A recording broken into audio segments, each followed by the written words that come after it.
Did you ever think you would make it? I feel I'm so close I could taste sweet victory. I know this life meant for me. Adam, what's your point? The future looks bright. My handshake is better than anything I ever saw. It's right here. You are a one-of-one? My son's right about I don't think I've ever said this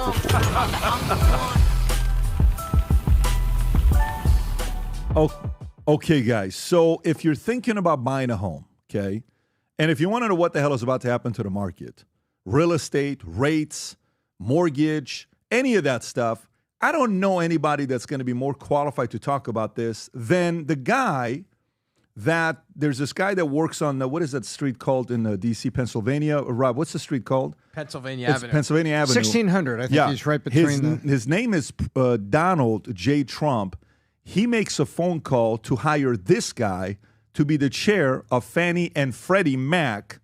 And outside of that, he's got a bunch of other responsibilities and things that he's doing. With that being said, Bill Palti's in the house today. How you doing, Bill? Thank you. Good. Thanks for having me. Always good to see you. You got an interesting boss, buddy. Yeah, I do. It's Tom and I were just talking because he's got an interesting boss He's too. got an interesting boss too. Yes. So maybe we could share some war stories. Yeah, and, I mean, listen, that's the great thing about that DNA, that wiring. So we got a lot of things to go through. Gang, this is some of the stories that we're going to be talking about.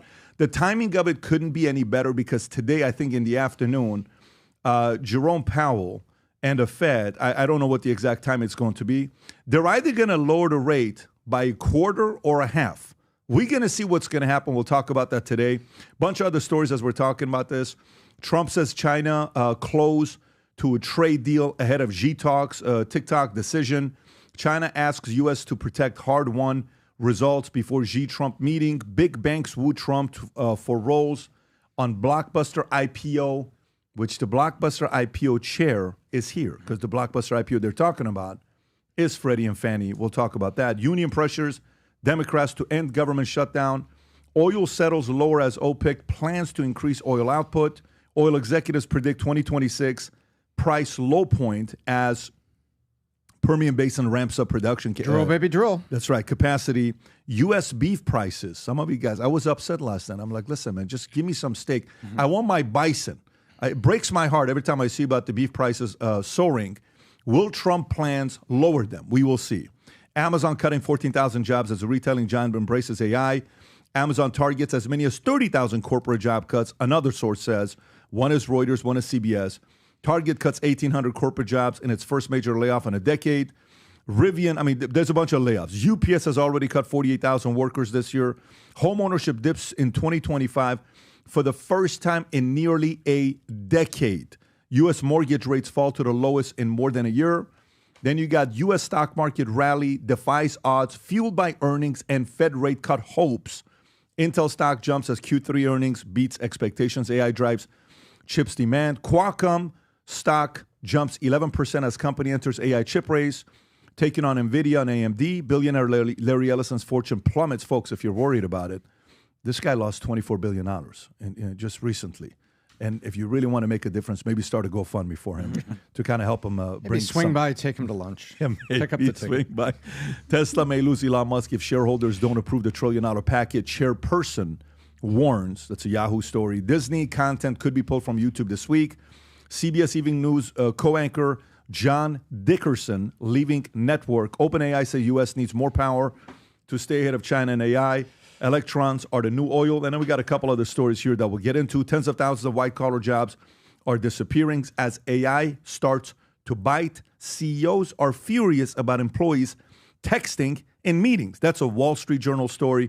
And maybe we'll get into this other $20,000 robot because Tom likes robots a lot. Maybe we'll show this video of Tom likes showing. Look, people watch different kind of videos. You know, some kids watch, the different cartoon, Thomas and Friends. Some young boys watch different types of videos. Some, adults like scary movies, sports. Tom likes to watch robots. That's what Tom likes to do. Like you do TikTok videos. Tom likes robot videos. This $20,000 robot can do your chores, but has one big potential privacy pitfall. We're going to see what that privacy pitfall is. And if you would care about it, maybe you'll still buy it if you find out about the privacy pitfall. Having said that, 2026 is around the corner. I I am convinced this is going to be a very, very special year. In my opinion, I think we got this other rate cut that's coming. I think we're going to have 3 more in 2026, give or take, based on what Goldman Sachs and a lot of other people are saying. We may even experience a new person that's running the Fed by June-ish, I think June 26th-ish, around that time, that could turn things around the second half of the year. If the China-U.S. trade deal gets done, it could be an unbelievable day for the stock market. However, all of that stuff going into 2026, what that means to you is nothing if you're not prepared for it going into 2026 with momentum. So having said that, if you don't yet have a plan to write out a great business plan for yourself, your family, your executives, your employees, watch this video, Rob, if you have. This is a video we shot of me going into a car, driving a car that goes 1.9 seconds, 0 to 60, and I also borrowed Vinny's old car to see, what was it, Rob? Was it a Prius? We're testing to see the difference between a Prius on 0 to 60 and then versus the Tesla Plaid. The owner was freaking out saying, I don't know if you can handle it or not. I said, I've been driving fast cars for a very long time, but I want you to watch this video. Rob, what speed do you have it on? Just one. Okay. Regular. Watch this video, folks. Speed matters when it comes down to business. Go ahead, Rob. How fast you grow your business matters. Behind me, I have a 2019 Toyota Corolla, and I have a Model S Tesla Plaid. You're gonna see how fast it goes. It's absolutely insane. 1, 2, 3. This is Vinny's car. Still haven't hit it. Come on, Corolla. 10 seconds. Oh my gosh. Still got from A to B, but it's super slow. Any of these companies that eventually dominate their competitors, their edge isn't always just product, it's speed. This took way too long to go from 0 to 60. Here we go. Now we're in the Plaid. Let's see how this does. 0 to 60. Holy shit.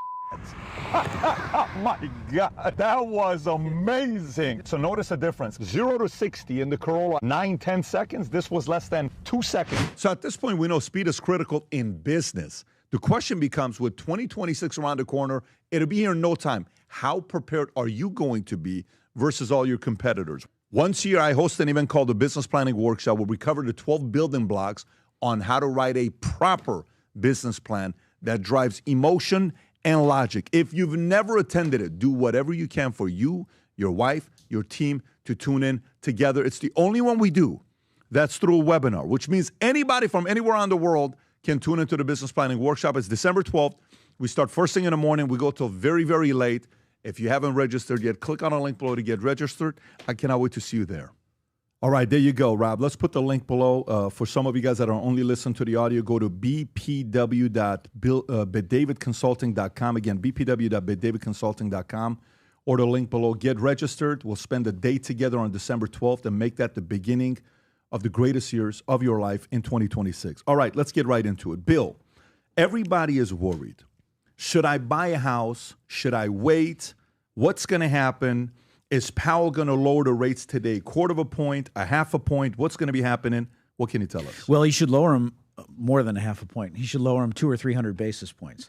The issue with the Federal Reserve, 200 or 300 basis points. Yes, my view. So, and I think the president has said too, they're way too high. But here's the problem that I see, Patrick, is you have a guy that President Trump put in this position, and he's running the Fed into the ground. He has just completely destroyed the integrity of the Fed. I'll give you an example. I criminally referred Lisa Cook, the Federal Reserve governor, for mortgage fraud. There's credible mortgage fraud, I believe, that she's committed. In a normal environment, if he didn't hate the president, he would have already have launched an investigation into Lisa Cook. He already would have potentially said to her, hey, look, Lisa, it's time that you step down. Now you have a situation where Lisa Cook and the president are going to be going at each other in the Supreme Court, where the president has the right, in my view, to fire her. He did fire her. And so you have this just lack of leadership at the Fed. So, we're doing everything we can at Fannie Mae and Freddie Mac, but these interest rates have got to come down. We got to get a new Fed chair. I think the president will pick a great new Fed chair, but they got to come down big time. Okay, so let me read this story for you. U.S. homeownership dips in 2025 for the first time in nearly a decade. And here's why. This is a New York Post story.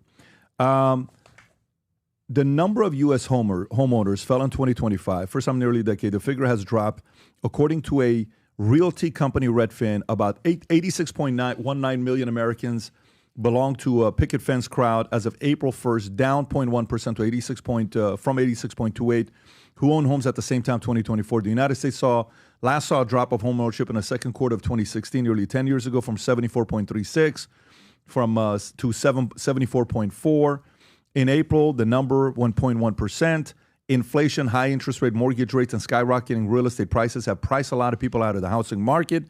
Redfin's head of economic research, Chen Zhao, told the Post the key metric had steadily increased each year since then, climbing to 75.41 in 2017, 78.1 in 2018, and so on until now. Over a decade of low mortgage rates since the 2008 financial crisis had helped people buy homes until recently, explained Chen Zhao, Redfin's head of economic research. That's a lot of sudden changes in 2022. What do you say to somebody that's sitting there wanting to buy a house? Should I go in and buy a house? Wait, what should I do? I think buying a house is always going to work out in the long term because it's an inflation-protected asset in many ways. However, I would say this. We are hitting it from every angle. So we're not just blaming Powell because he is to blame and he deserves the blame, but also at Fannie Mae and Freddie Mac, Patrick, we just allowed rent to be counted towards your mortgage. So if you have been paying your rent the last 10 years, that should count towards your mortgage. It never was beforehand. We got rid of the FICO monopoly, the FICO score monopoly. We're allowing cryptocurrency to count towards collateral as towards your mortgage. So we're hitting it from every angle. I do think, though, if people are going to buy a house right now, the best thing to do is to make sure that even if there was a housing crash, which I don't think under President Trump that will ever happen, I think under other presidents like Biden it could have happened, frankly. I think in many ways it did because look at how bad the housing market is, and we're trying to turn it around. But if you buy in the right location and you buy something that is a good asset, that's located well, can survive a crash, I think you'll do great long term. So this is a good transition for me to go to, Brandon. Your family, your grandfather, right? William J. Pulte. Yes. Built a Pulte Group. God bless his soul. He's no longer with us. 14 kids, massive company, $25 billion company. You know, he was in the building business for many years, from 18 years old, building a house for himself, and I think he built a house for his parents. The second home he built was for his parents, and then he built a Fortune 500 company, one of the most powerful builders. At one point, I think his company was number one in that space. That's right. So on the building side, we're going to get that going again. Yeah, on the building side, the question I want to ask is, Brandon, who just turned 30 years old, right? Mm-hmm. You know, wanting to come up buying a house, you and I will have the conversation, and we'll talk about the price of lumber, price of concrete. Go ahead, your question. That you have everything like sheetrock, concrete, lumber, windows, all of that stuff is up and up.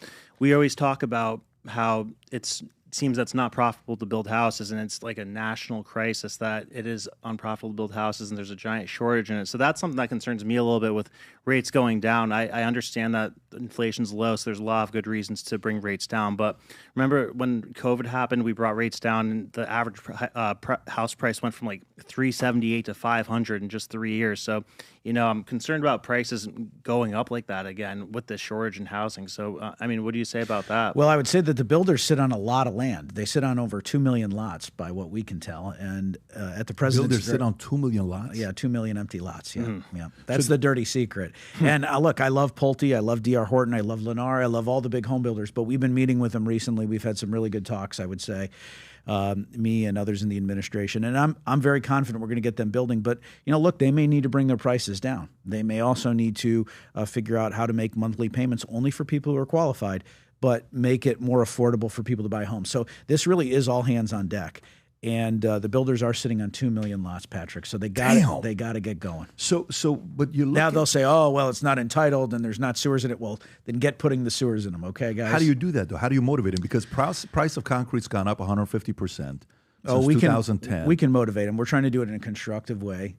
You know, I'll say this: the top 2 home builder in the country, we give at Fannie Mae alone year to date $8 billion in liquidity to. So I got it. Yeah. So, you know, we want to be constructive, but at the same time, you know, people have to step up and do the right thing by the American consumer. They can't be like the oil cartel where they collude with each other, keep the prices high, and then gentlemen like this guy can't buy a home. But then the other part for me is the following: incentive. Okay, so the incentive part. Rob, can you pull up a data?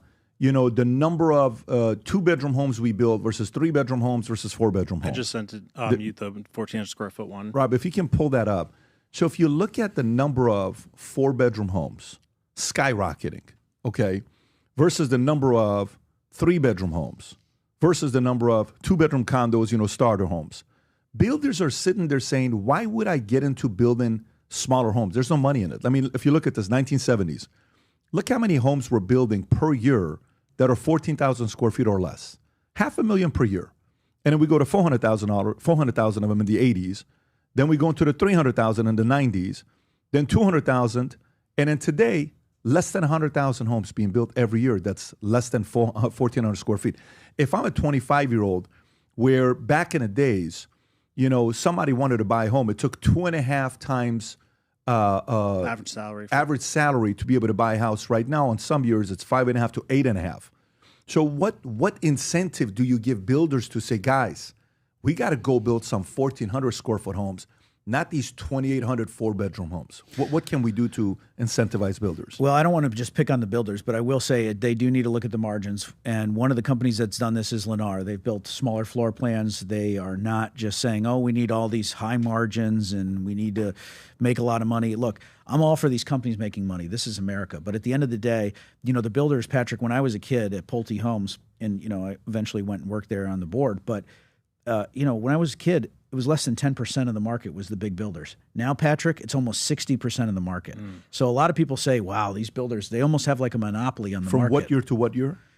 From probably 2007 till today, they've gone up from 10% market share to about 60% of the market. Oh, my God. So, you think about them, they're like the automakers these days. And so if they set the price, but see, it's even worse than the automakers because they control the land. Right. And again, I don't want to pick on the builders. There's a lot of different angles that we have to go at from here.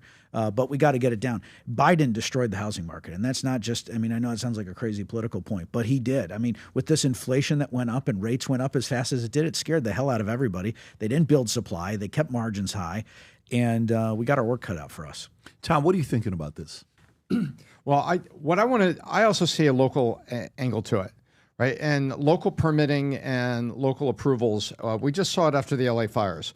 Local municipalities, and I'd love to see the administration, kind of lead and drive, like council of governors or whatever is necessary to say, look, your states are making it hard to build homes. You have a lot of environmental regulations. You've got permitting that takes forever. Just look at the rebuild they're trying to do in Pacific Palisades. I know that's a wealthy neighborhood, but homes were there in an area that had, decades of just neighborhood existence. It's not new. No one's trying to do it new. And just to rebuild the homes, you've got insurance carriers holding checks, ready to start the rebuild, and there are sufficient resources to rebuild, yet the permitting process in Los Angeles is taking forever. It's totally crazy. And so I'd love to see the administration work with the governors and say, hey, get your state in order and let the building happen faster. So I think the builders, I don't want to pick on builders either, but they need to scream loud and ask for the governors and the administration to put pressure on the permitting process. I agree, and they need to be not afraid to ask for help or to call people out. The builders have been traditionally not willing to call out people, thinking that it won't lead to anything. Well, nobody's going to get homes built if they don't speak up. Well, they want to be neutral. I understand, but how can you be neutral when you have people who have all of the permitting ready to go? Palisades is ready to be built, but California and Newsom aren't making it happen. They got to make it happen. How do you accelerate that, though? Because a part of it is, so the one part where, we want to build something here. Okay, the construction guy will come in. He'll say, well, it's going to cost you $600,000. Great. How soon can you build it? It'll take me 6 weeks to build it, but I can't control the permitting process. Got it. What can we do to accelerate the permitting process? Well, you're dealing with XYZ city laws, and so you're going to have to probably wait. What if we go pay somebody? Well, that would be the other thing that you have to do. That's that part. But what can we, the White House, and then the individual, what can we do to accelerate some of these states to move their permitting and the regulatory process faster? And how can we incentivize builders? This is the chart I was talking about earlier, by the way. In 73, we were building 70% of homes that were being built were 3-bedroom homes. Then it drops all the way down to 43%. Back then, only 20% of homes were 4-bedroom homes. Now it's at 48%, and 2 bedrooms have been around the same number, 10 or 9%. That's not moved. But the 3-bedroom starter homes has dropped nearly 30%, 25% of homes. How can we incentivize both the builders as well as deregulate from the federal side? Well, the issue is, as you know, is that at some level at the federal government, you kind of want to stay out of the way. And so it is very much a local question. However, I do think we are looking at some different ways, both at Fannie Mae and Freddie Mac, to make sure that the municipalities are being competitive. And I would tell you this too. We recently held a meeting, me, Scott Turner, the Secretary of HUD, Kevin Hassett, the Secretary of Treasury Bessent, and many others, Kevin Hassett of the NEC, and looking at all types of different ideas on housing. Looking at, is there a way that we could incentivize with federal funds or otherwise some of these municipalities to get going? The good news is, Patrick, I do think that in 2026, this is going to be a huge issue, both in terms of the election, but I also think that the House and the Senate, they're telling me, and this is what I don't understand in some of these Democrats who didn't vote for me because I'm just a housing guy, is they sat there and they said, oh, we're going to vote for you and everything. They didn't end up voting for me. But they said in the same meetings, in the confirmation hearings, they'd say, well, housing is the number one issue amongst my constituency. So I think there's enormous momentum going into 26, and I think you're going to see some meaningful announcements out of us in the coming months. I look forward to it. We're going to ask something. Yeah, real action. Is it overhyped, the impact that corporations are having on buying up these small houses, or is that something that's actually problematic? 'Cause I've heard a lot of rumblings about that. Like, I don't know if it's just BlackRock or private equity companies or just corporations that are looking for a good yield that are buying up rental properties at like over asking price. Have you heard about that? Are you concerned about that at all? There's definitely something to that. Now, one thing I want to say is that in addition to what we're doing, right, with the rent being counted towards mortgages, crypto being counted towards mortgages, credit scores, credit bureaus, trying to bring down title insurance costs, all of these things. You know, the number one thing, though, that has driven, in my view, in addition to Biden's reckless policies, this housing problem has been mass immigration that he let in, illegal immigration, you know, letting in 20 million people. What does that do to our housing supply? I mean, think about that. If we build, the big builders will build, I don't know, quite a bit of homes this year, just shy of 1 million. Okay. Do you know how many years that would take to make up for all of these illegal immigrants that came in under Biden? It's significant. And it's the number one thing that, you know, obviously the media doesn't want to report on. But when they talk about the housing shortage, they need to talk about how many illegals they let in during the Biden term. I mean, because it has an upward effect, right? It pushes rents up and then it just goes right up the food chain of housing. Were you going to say something? Well, yeah. And then what happens is private equity looks around and says, hey, wait a minute. Some of these people are going to get rent subsidies from the Democrats. Hey, why don't we just buy up the houses and then we'll get the subsidies? So in a way, then what happens to the price of land? Exactly. Now you've got artificial bidders being fueled. It's the same thing that happens to tuitions, Pat. Tuitions were driven up by student loans because students could go get loans regardless of what the tuition is, regardless of it went up, and the federal government will say, oh, no problem, you qualify, no problem, you qualify, and then they dumped it on all the processors. And then you had these students that had these giant student loans that they went in eyes open, but the cost was up. Well, now you've got all these people come in. They're going to get rent subsidies from the government. I'm BlackRock. You're Citadel. We say, why don't we buy a bunch of them because we're guaranteed the rent? Oh, I got an idea. We'll do Section 8 and we'll just put all these people in there. So now you can't find a condo to start with because you've got too much demand that's artificial. That's the government is almost like paying student loans to immigrants to have a place to stay. It's artificial. And and guess what? Now the land goes up, everything goes up. Guys in the housing business would tell me for the last few years that that was the Biden trade. So you'd buy this land, you'd buy these homes, you'd buy these rentals, and then, you know, you'd hope that, and this is not me, but I'm saying this is other housing guys saying that then they'd let in more people and then it would just go up with price. And that's exactly what happened. And then they all scream and then they get more subsidies. Yep. Yeah, I mean, obviously, to me, when you hear the younger generation, as they're coming up, they're sitting there saying, I want to find a way to buy a property. Do I just sit this one out? Do I just say, the idea of owning a house early on, forget about it. Just go do other things. And then these other guys are targeting renters. So maybe they don't want me to buy a house. Maybe this is not a market for me to buy a house. I can't afford it in the first place. What do I do? It's not like my income is skyrocketing. It's not like the median income is skyrocketing. So to me, the issue becomes, how do you win over the youth that is wanting to pursue the American dream? Hence, we marketed it for many years, that's home ownership. They're sitting this out and they're saying, I don't know if it's part of me. So I think if somebody in a marketplace thinks about how to win them over, how to address that issue in whatever way. You know, prices are going up. So how even the builders are sitting there saying, well, don't make me the bad guy. I want to be able to build. There's no incentive for it. Why would I build it? I don't run a nonprofit. So I don't think builders can do it by themselves. I do think they need help from incentives to be able to get them to say, whoever goes out there building more 3-bedroom starter homes at this, you know, I don't know. I don't know how you do that, but I do think there's a massive market for it. Economically, I'm sure there's a lot of different people that would want to have a blue ocean and doing that, but they can't do without the help of some kind of benefits from the top. Yeah, and I think you'll see us unveil that. Right now, we're just trying to work in a constructive way with the builders and say, hey, how can we make this a win-win? But we do have a lot of wherewithal to effectuate change, and hopefully we'll be announcing that in the coming months. We'll look forward to it. Well, let's go to the next story. Here's another big announcement that's coming up. Big banks woo Trump for roles on blockbuster IPO. This is Wall Street Journal story. This was a couple weeks ago.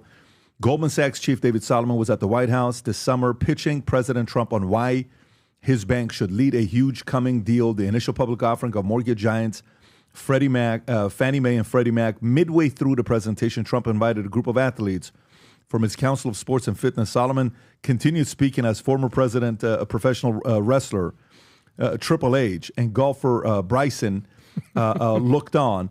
It was surreal meeting befitting what is perhaps the strangest IPO bake-off ever. All of the major banks have been working to land roles on what could be one of the largest stock offering in history. In doing so, the banks are wrestling with a host of novel issues thanks to the unpredictability of Trump and complicated nature of taking government-backed entities public. The winners stand to earn not only hefty fees, but bragging rights for having worked on a deal that could reap the government billions of dollars. What could you tell us about what's going on here? It's the biggest potential IPO in history, and I would say you have the world's best deal maker working on it, and it's been nothing but a joy to see him in action, both in that meeting and in other actions. You have every bank, Patrick, coming into the White House.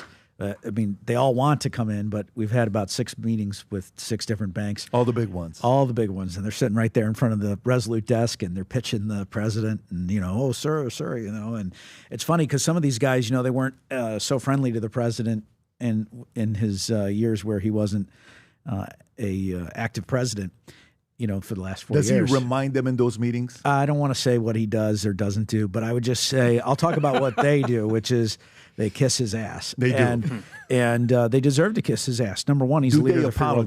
Do they apologize? Can you say that? Do some of them sit there and say, look, I was an asshole to you 4 years ago? It's even worse than that. You know, they're just kissing his you know what. And yeah. That's sincerely, do you feel sincerity or do you feel like I effed up? Depending on the person, but I would say it just depends on the CEO. So it's been fascinating. But, you know, you're seeing, you know, again, I don't want to get into the specifics, but, you know, CEO of Bank of America, CEO of Goldman Sachs, CEO of JP Morgan, CEO of Citigroup, they're all coming in. It's been fascinating to watch them in real time, too. Look, we've all read The Art of the Deal. Right now, my youngest son is reading The Art of the Deal. Yeah. My oldest son already read a few years ago on, I think one of the most important skill sets is learning how to negotiate and maneuver in these types of things. What did you see that's from the book that, you know, Mar-a-Lago, you know, hearing him speak in different places versus now, what have you picked up on the negotiation side that is maybe, well, I never know, this was an interesting approach he took? He works with people. You know, he'll work with people. And then when they won't work with him, well, then he has to do what he has to do. But what's been super interesting has been seeing people who've been adversarial at first. And it's just like, why aren't you working with him? I don't understand that. What do they think that they gain by being adversarial with this guy? It doesn't make sense. And I think you see that even with the trade partners, right? Like the countries that have come first, and I think Howard Lutnick and Scott Besson have done a good job with this, is they've teed these things up. And it's the countries that wanted to work for Trump. They didn't have animus or this anti-Trump or this Trump derangement syndrome. I mean, it's a real sickness. And if you're not infected with that, you can actually negotiate pretty well, in my opinion, with him. What was the phone call that was made that he wanted you to work for him? What did that phone call sound like? I think it was in-person meetings. So it was kind of interesting. I'm trying to think about everything that I can say, but it was super interesting. Elon Musk was actually in the first meeting that I had with the president about serving in the administration. So that was super. It was like a job interview with Elon Musk. And So Elon was also asking questions. he asked a couple of questions. Wow, Yeah, okay. this was back during the transition. So that was very interesting. And yeah, so that was just for a generic job, not for this specific job. But then once I did this job, the president, he said some nice things, and he said, make sure you do a good job, et cetera, et cetera. Very So cool. he's been on it, and that's what's cool is he's a real estate guy, so he's all over this. Well, you're also a real estate guy. The family. One question I want to ask you is: last year, every year, Goldman hosts this family estate planning meetings where you come in and you meet with all these other billionaires, the Crow families. There are all these other guys, and they're talking about G1s, G2, G3, G4, G5. Your grandfather, who starts a Pulte Group, the valuation today, market cap, give or take $25 billion is where it's at. And at one point, he was the chairman, 10%, running the company, doing his thing, of course, as the founder, but at the tail end of it, when he passed away, I think his net worth was around $4 billion. Did very, very well for himself. Yeah, I don't know if you know, but we had to go in and kick out the CEO. Did you read that part of the story? No, I did not. Yeah, in 2016, I led a fight to kick out the CEO of Pulte Group. And shortly Was the before he CEO died- relative or no? No, it wasn't. And it was disappointing because he had thought, okay, I'm going to give it to this guy. And he didn't give it to his kids. My grandfather didn't. And then the stock just continued to suffer. So in 2015, 2016, I led this initiative to remove the guy. And yeah, it was quite crazy. So talk about G1, G2, G3. That's kind of where I want to go with it, though, because when I'm sitting there and you want to get ahead of it to see what things they did right, you'll see a lot of videos and pictures of him and all the kids and the grandkids and the great-grandkids and talking about the role faith played and charity played and all this other stuff. But when you're at that level of money and you have that kind of wealth and that many kids and grandkids, what did the family do right that you can teach others that are going through this for estate planning to manage G1, G2? Like, hey, one kid is sitting there saying, I'm a Pulte, I'm automatically going to get this. No, this is not how it works. He says, I'm not here to solve your problems. I'm going to take you there, but from there, it's got to be on you to go out there and do it. Did you see some ways that the family, the way he structured it, where it was like, you're going to fall into this tier, into this tier, into this tier. If you want to really go up and do something with the company and make a lot of money and have, you're going to have to do X, Y, Z. Was there certain structure set up in the family? Yes, but there always is at the end of the day, and you probably know this with your kids who are interested in the business and want to do things, and then there are other people who don't want to do it, right? And it's, there are winners and then there are losers. And I'm not saying people in the family are losers, but I'm just saying, it's all about your interest level. And so I think he kind of came to the conclusion at some point in his life, like, look, it is what it is. I can't change a lot of my kids. If some of them want to be in business, great. If some of them don't want to. His biggest regret, Patrick, was he gave some of the family members when they were 18 years old some stock in Pulte. And it ended up being worth a lot of money. But a lot of them pissed away the money. And so he was very upset that he had done that. And he never got over that with himself. So I think if he had to go and do it all over again, he would have restricted their wealth, restricted the ability for them to have any resources. And my dad actually did the same. And I think that really helped me out quite a bit. Because, if you give a kid, when they're 18 years old, a bunch of money, we know that happens. What he's saying is, he's not upset that he gave him the equity. He's upset that he gave it to him at 18 where they could, cash out and take the money. He didn't put the restriction that they can activate it at 35 or 40 years old. And then they get married, and then their husband or wife, they want to hire a financial advisor, and then the financial advisor says, oh, you might not want to own Pulte homes, you might want to diversify. Well, that's the worst effing mistake you could have made, was diversify, because Pulte just went boom, boom, boom. The stock just kept going up. So how does he, as a big, strong person, how did he keep everybody together? Were there traditions, rituals, gatherings, Thanksgiving, Christmas? What were some of the rituals in the family? He was the godfather. He was the patriarch, and it's not the same now with him being gone. But I just learned a ton from him. I'll say this, working with him is very similar to working with the president. They're very similar type of people. In what ways? First of all, they don't see mental prisons. So, and you know this because of your great success you've had, nothing is impossible to the two of them. They're also very visual thinkers, so they think in construction and building type terms. And so that's fascinating. A lot of other presidents, I think, are more wonky-ish and stuff like that. With the ballroom and stuff, it's like they just hate it because they can't build what he could build. They don't have the talent to build what he could build. Like this is a guy who knows quality, right? You've been to Mar-a-Lago, right? There's no other president who, you put nothing against Obama in this sense, but he couldn't put together a ballroom. He was out in tents on the White House lawn. So I'm just saying that the level of business genius that I observed in my grandfather and learned from him, I also see that in President Trump. Yes, but was there structures? Like, I guess what I'm trying to find out, this is the last question we'll ask and we'll move on.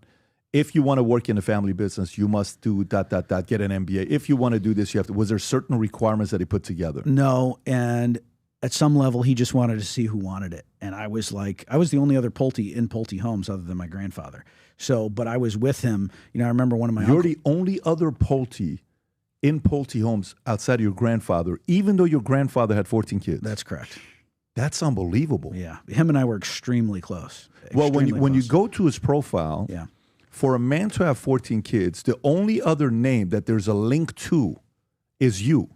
Right there. If you look, and that's kind of, because if you go to click on relatives, don't click on relatives right there. It's only Bill Pulte, right? Yeah. And he had the same name as me too, which is ironic. Yeah, that's why, which is ironic. Yeah. So, which means your father it was your father's name, Mark. Mark, which named you after his father, his dad. Yeah. Which shows admiration. Yes.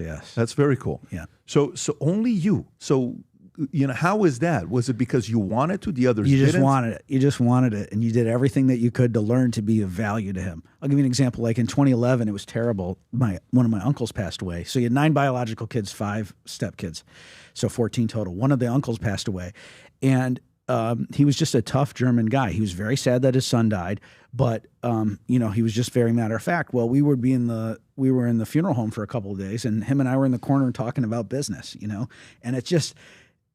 Everybody thought we were crazy. Like, what are they doing? You know, if we're here at a funeral or what have you, or at a wake, and you're over there talking business. So, but he was just that kind of guy. You know, he was just pragmatic. He was very upset about his son. Don't get me wrong, but you know, it's like, are you there in those moments with him? And then, you know, we would do a bunch of different things. I started my business. We were in the countertop business. I got him involved in the countertop business. I'd fly him in to meet with the company. This is when he retired from Pulte Homes. And he'd help design different sink products, different faucets, all kinds of things. So I was learning with him and from him. And a lot of other people, and I don't want to say this about my family, but, you know, they weren't really interested in spending that amount of time with him and getting him to help in that way. Was he hard charging? We're like, I would never work with him. He is crazy. He is like nonstop. Is that kind of like that scared them a little bit where they didn't want to work that hard? Or was it just like, no, I just want to go work for a charity. I just want to go. Nobody was very tough, but you had to listen to what he wanted, you know? And I think a lot of people, they don't listen to what they didn't listen to what he wanted. The kids didn't listen. He had all the secrets. He had all the wisdom. So I would just shut my mouth and sit there and, you know, just try to get as much information out of him as I could. I love it. Great story. I mean, you know, the setting up the family to keep everybody together and keep everybody going, it is not an easy thing to do. It's very complex. And then there's a book. Everybody who is watching this, if you ever want to read a book that you're making money, or like, I want to find a way how I can protect myself against this happening for me, go read the book, The Ultimate Gift by Jim Stovall. It's one of the best books ever on estate planning. Not the movie, the book, The Ultimate Gift. Good luck putting this book down. I've been recommending this book God knows since 2004. So 2005, whenever the book came out. Phenomenal book. Okay, let's get to the next story here. Tom, layoffs. Amazon, 14,000 jobs. UPS already this year, 48,000 jobs. Rivian, 600,000 jobs. Check slashes 45% of workforce, blames new realities of AI. Meta, layoffs. Amazon, another 30,000. Target, 1,800. Rob, I think you got some of the videos on this one. Why don't we play the UPS one, 48,000 for the year so far. When you're seeing these types of things, we talked about this briefly yesterday. To the average person, this looks like, oh my God, this is horrible. Look at all this stuff that's going on. Go ahead and play this clip, Rob. Also new tonight, UPS has announced that they've cut 48,000 jobs so far this year. That announcement made on their quarterly call this morning. The company said their 2025 revenue is more than $21 billion. But that's partly because they've consolidated to create what they call a more efficient operating model. 14,000 workers were primarily on the management level. On top of that, they reduced their operational workforce by about 34,000 positions and closed daily operations at 93 sites. Tom, this looks bad, but is it really bad? What's going on here? No, this is natural. And what's happening natural, I'll give you 3 points on it. Point number one, we are having a pretty good economic year. Wall Street's having a good year. And when you come to the end of the year, what do? You make budgets. Your company make budgets. You require everybody to take a look at it and to bring you their ideas, their thoughts, their creativity for next year. And what are we going to budget? What are we going to not? And a lot of companies are discovering, look, UPS is competing with Amazon, if you want to think of it that way. And every time Amazon automates a warehouse, UPS has to cover. It's like sailing. You have to cover the tack. You have to cover what your competitor's doing. So number one, the layoffs are coming as they realize these efficiencies, and then they're going to return that profit to the shareholders. That's what's happening, point one. Point two, we're in a transition in America. There's more efficiency happening as AI happening. And I'd like to go, Rob, can you go to the link I gave you? We used it last week. Let's take a look now. And Bill, also want to know what you think about this. Take a look at this. What's going on here right now, these layoffs are the responsibility of the Democrats that have inhibited the progress on the president's agenda. And before you tell me, oh, you're just all pro-Trump, go look at this. Look at the trillions of dollars in investments that are happening in the United States. These are new jobs, new manufacturing that were being held up by Congress, that were being held up because people like Chuck Schumer are getting in the way of the president's agenda. The president's trying to encourage companies to build factories with new jobs, tomorrow's jobs here, so that as UPS gets more efficient and they lay off jobs for this, there's places for the American worker to go. And so I put this at the feet of the Democrats, who are, by the way, the Democrats have their own unions yelling at them, saying, oh, what happened to my job? I'm the union, supported you during the election. Where's our jobs going? And so you got the unions actually harping at the Democrats, which is a fun irony. But what's happening with these layoffs, the market likes to see cost consolidation. So the stock market goes up and companies are making layoffs in the name of efficiency and things. But the president's agenda to bring more jobs to America and $1.5 trillion of investment just since March of this year. The total number is bigger. It's like 5-6 trillion over 5 years. So I see the two-sided coin here, and I think the Dems need to get out of his way because the Trump effect is happening, and these people need new jobs as America evolves forward. And yes, AI is a part of it, but AI is not a villain. Bill, your thoughts with all these layoffs? I think that 2026 is going to be huge. I think it's going to be huge. I think obviously these jobs matter, but I think people are underestimating what GDP and what growth will be next year. Brandon.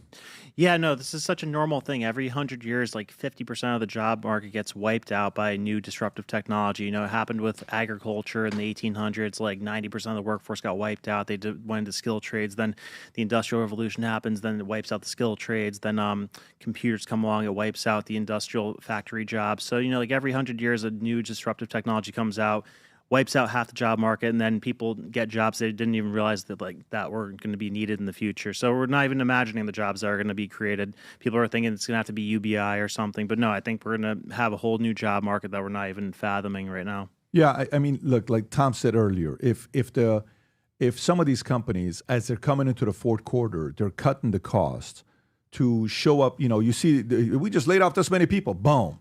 You know, stock valuation goes up for the last quarter to have a strong finish ending to it.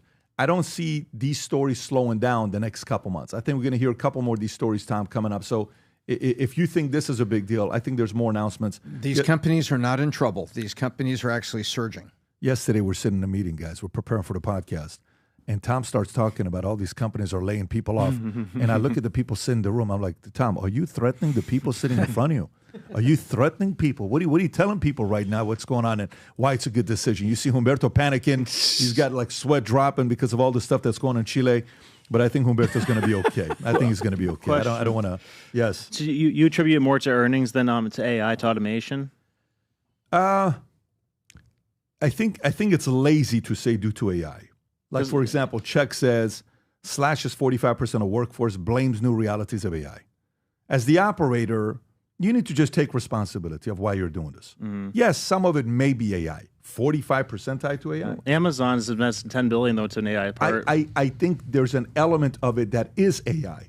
But Amazon is not coming out saying, we're firing people because of AI. Amazon is saying, look, here's what we're doing. And by the way, did you see the numbers of how many unions members we had? What was the number of how many union members we had 50 years ago versus today? You remember the number? It was double like or triple. I no, think. it wasn't double. I think it was much more than double. Can you see the number of union membership in the history of U.S.? What's happened to it? Okay, versus today. If you actually go pull up charts on how many members we've had in the union, look at that. Oh wow. Do you see the number? Yeah, it's went from 20 to like 7 million in the last 40 years. Okay, so check this out. We went from 22 million in 1970 to how many people now being members of unions? 14.3 million. Okay, and the numbers dropping off. So what is that? 7 million, 33% membership dropped on unions. Why is that? Why is unions taking a hit that they're taking? Because you know what some of these companies are saying? Like imagine you're working for a company that's, being pushed to be union. And the company is saying, oh, you guys want to become union? Mm-hmm. No problem. Guess what? You're forcing me to become AI. So the antonym to union has become who? AI. Automated, yeah. Yeah, automated. I'm going to automate everything. And that's kind of the direction they're going. And by the way, then the argument becomes, well, I think that's going to happen no matter what. Whether you like it or not, we're going to go to that direction. Maybe you're right. Maybe you are right. Maybe we are going to be going that direction. But I think for some of the companies that are just saying AI, at least if Amazon says AI, guess what they're doing? They are putting their money into AI. And don't get me wrong. I saw, Sean O'Brien, who was the president of the Teamsters, going after Jeff Bezos and Amazon. You know who else I saw going after them? Oh. Josh Hawley. Josh Hawley's not a liberal pro-union guy. Josh Hawley's, one of the biggest powerhouses, and he's going after Amazon. So I don't know what's going on there with Amazon. Left, right, center, everybody's targeting Amazon. Why would you say that is, Bill? Why do you think Amazon's being targeted right now by everybody? I don't know. Tom, what would you say? What do you think? Well, there's a couple angles to it, right? It's what they represent. All the unions represent the truck drivers. They're scared to death of autonomous vehicles, driving vehicles, and they want to unionize distribution centers, and they want to do that. So the unions are going to come out that way. On the other side, you've got AWS, and AWS just had an outage. And so obviously they need to be a little bit more stout if they're going to be the backbone of so much telecommunications infrastructure behind companies using AWS. We had a major outage just 2 weeks ago, right? Or less than that, where for a whole day, look how many services, and they say, oh, these apps were down. Those apps are providing critical services. Those are like banking apps. They were like PayPal. We use AWS at Fannie and Freddie. Runs essentially $8 trillion of mortgages through Fannie and Freddie use AWS. They do. Wow. Have you guys thought about moving elsewhere? I mean, we are actively looking at other providers, not just because of what happened the other week, but just generally, yes. So if somebody came in and offered something more efficient, higher security, higher uptime, as the stuff that matters for Freddie and Fannie, especially let's just say you're going through possibly the biggest IPO of all time, are you guys seriously considering 100% leaving AWS? No. Okay, got it. But we want to diversify it within reason. The problem is that when you get on these cloud networks, as you know, and you get so pregnant on them, so to speak, it's hard to move off of them. It is very hard to move off of them. And, it's a safety and soundness issue. But then a couple of weeks ago, what happened with AWS, it also makes you wonder, wow. Where's the safety? Where's the soundness? Yeah. So it's not going away. It's become not a stage 5 alarm fire or whatever, but it's become an issue. Who are alternatives, by the way? I don't think there's that many. Oracle? I think you got Oracle, you got level? a handful. Yeah, it's they're like 37% of the cloud market. Google Cloud. You used to have independent. Who is AWS's? Yeah. Yeah. I mean, it's big enough to the point where Andy Jassy, who was running it, became the CEO of Amazon. There's a good chart on Google it. Cloud. There's a good chart, Rob, if you do The Oracle Cloud infrastructure is quite good. It's going to be running TikTok, right? Larry Ellison there. But you take a look. There's very few choices. Well, it's not like TikTok had a chance on what cloud services they were going to use. No, but I mean, you know what I'm saying? Yeah, they were already on it, but had there been a forced sale, they were already on Oracle. Part of. But now they're going to go full. They're going to go TikTok full. Yeah, TikTok is going to be Oracle. One of the requirements is it's got to be U.S.-based servers, right? One of the requirements of TikTok, the data can't go out the back door back to PRC, and so we got to have it on U.S. servers, and there cannot be backdoors for transmitting U.S. user data back to China. So that has to happen. And so you have Oracle's cloud infrastructure, Google Cloud Platform. People don't hear a lot about it, but Google Cloud Platform. And then, of course, Azure. You take a look. Last year, Microsoft accelerated ahead on valuation. You saw how big they got?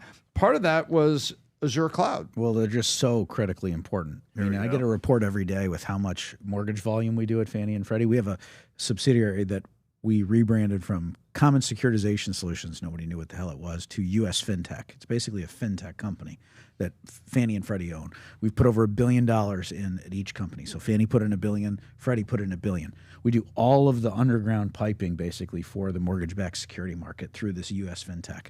Nearly 100% on AWS, a big part of it on AWS. So this is a problem that is not going away. And, in our case, we have to be very focused on it. We're doing anywhere from $2 to $25 billion a day of mortgages just through this pipeline. 2 to 25 billion a day. A day. Got it. And what's the number for the year? You said 8 trillion? We oversee $8 trillion in assets, about $4 trillion roughly. At $4 trillion roughly at Fannie, roughly $4 trillion at Freddie. Got it. And then the federal home loan banks I also oversee is about $1 trillion too, and we're trying to get them on the U.S. FinTech platform now too. This is not going away, and I'd be very bullish on these companies, frankly. Yeah. So are you bullish still on AWS keeping the lead, or are you bullish on the fact that somebody could come in and disrupt and take over AWS? No, I think they will. I think they'll stay in the lead, but I think it was a good scare. You know how you have that in business where it scares the crap out of you? Sure. And I think this was a relatively innocent, scare the heck out of you-know-what moment, at least from what I've observed at Fannie and Freddie. There you go. So AWS is 30%, Azure is 20%, Google is 13%, then you got everybody else. Oracle's only 3%, IBM's 2%. So meaning all roads lead to AWS, Microsoft Azure, and Google Cloud. But they were a first mover, right? I don't even think they intended to be that at first. I think they originally had just such a big cloud database for their inventory that it ended up being useful for what they for the cloud situation. So that might be a security problem too. Is that it wasn't originally built to be a security or a secure thing to that level. Yeah, I mean, look, you're right, but sometimes the great thing about business is you'll start something and you don't know what it's doing, and then all of a sudden it takes off. You're like, wait a minute, we didn't even think about this was going to be this big.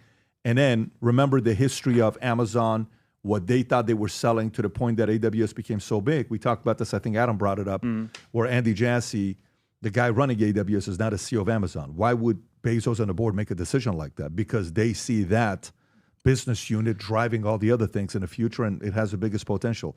But when things like this happen, you make people think about, hey, maybe we got to go elsewhere. Maybe we got to, like when a hurricane happens or a massive crisis takes place, an earthquake. Or supply chain during COVID. You start sitting there saying, wait a minute, we've been relying on 80% on you. Maybe we got to go to 40%. No, trust me, we can manage it. That's I don't know where we're about at that right now. I believe you. Yeah. So to me, it's kind of like looking at other options instead of, I am sure Amazon's AWS sales guys are having to all role play how to overcome the objection of, I need a second option in case this happens again. I don't know how you overcome that objection. How are you going to make the reassurance that's not going to happen? You're not going to be able to do it. So now it's about incentives. Well, if you stay with us, we're going to give you this, we're going to give you that. So I think this is a good time to probably negotiate aggressively with Amazon with what they're going through. Not like I'm making any suggestions. I'm sure you guys are already doing that, but it may not be a bad time. Okay, government shutdown. Yeah, government shutdown. Okay. I don't know what the number is, but 12 times I believe Republicans have tried to allow the government, encourage the government to open up, and they've said no. I even think one time the conversation came about finding ways to be paying the, essential workers, and they also turned it down. Where are we at right now with government shutdown? You're on the inside. You haven't probably had a job like this in a while working with the president, but being on the inside. Never worked in government. I've had a whole experience of 9 months now or something being like in that? it? Yeah. Well, listen, a lot of people just made it 7 days. So 9 months it's like working 40 years. I know a couple of guys that only lasted 7 days, but 9 months is a lot of respect. So, but going back to it, what can you tell us with what's going on with the government shutdown right now? I can tell you that the president really knows what he's doing this time around. I mean, just the peace at which he has every day, I think even as I've seen him throughout the shutdown, he really knows what he's doing. And I think this is really hurting the Democrats. Now, we'll have to see what the polling data. Have we seen any of the polling data on this? Yeah, we've covered it over the last couple of weeks. I mean, it was like a week ago, it was very interesting. There was a poll that was, who do you blame for the shutdown? Congress, Trump, Democrats, Republicans. And when you gave them those four choices, Congress wins. If the Americans believing that that's Congress that's responsible for the shutdown. And then you've got, the crowd from the Republican side, Democrat side. So, some of the polls are not fair. I mean, who do you think is responsible for the government shutdown? Donald Trump or this dead owl? Obviously, right? These are unfair polls that are come out and do that. Polls are so but often the so average fake. American believes that it's Congress, and you can find Rasmussen polls and a variety. What do we got, Rob? Was there one that you were gonna? No, I'm still looking for Well, let me show you this clip. congressional I don't know if you guys saw this one yesterday or not. This is Jake Tapper, talking to another Democrat about the government shutdown being Republicans' fault.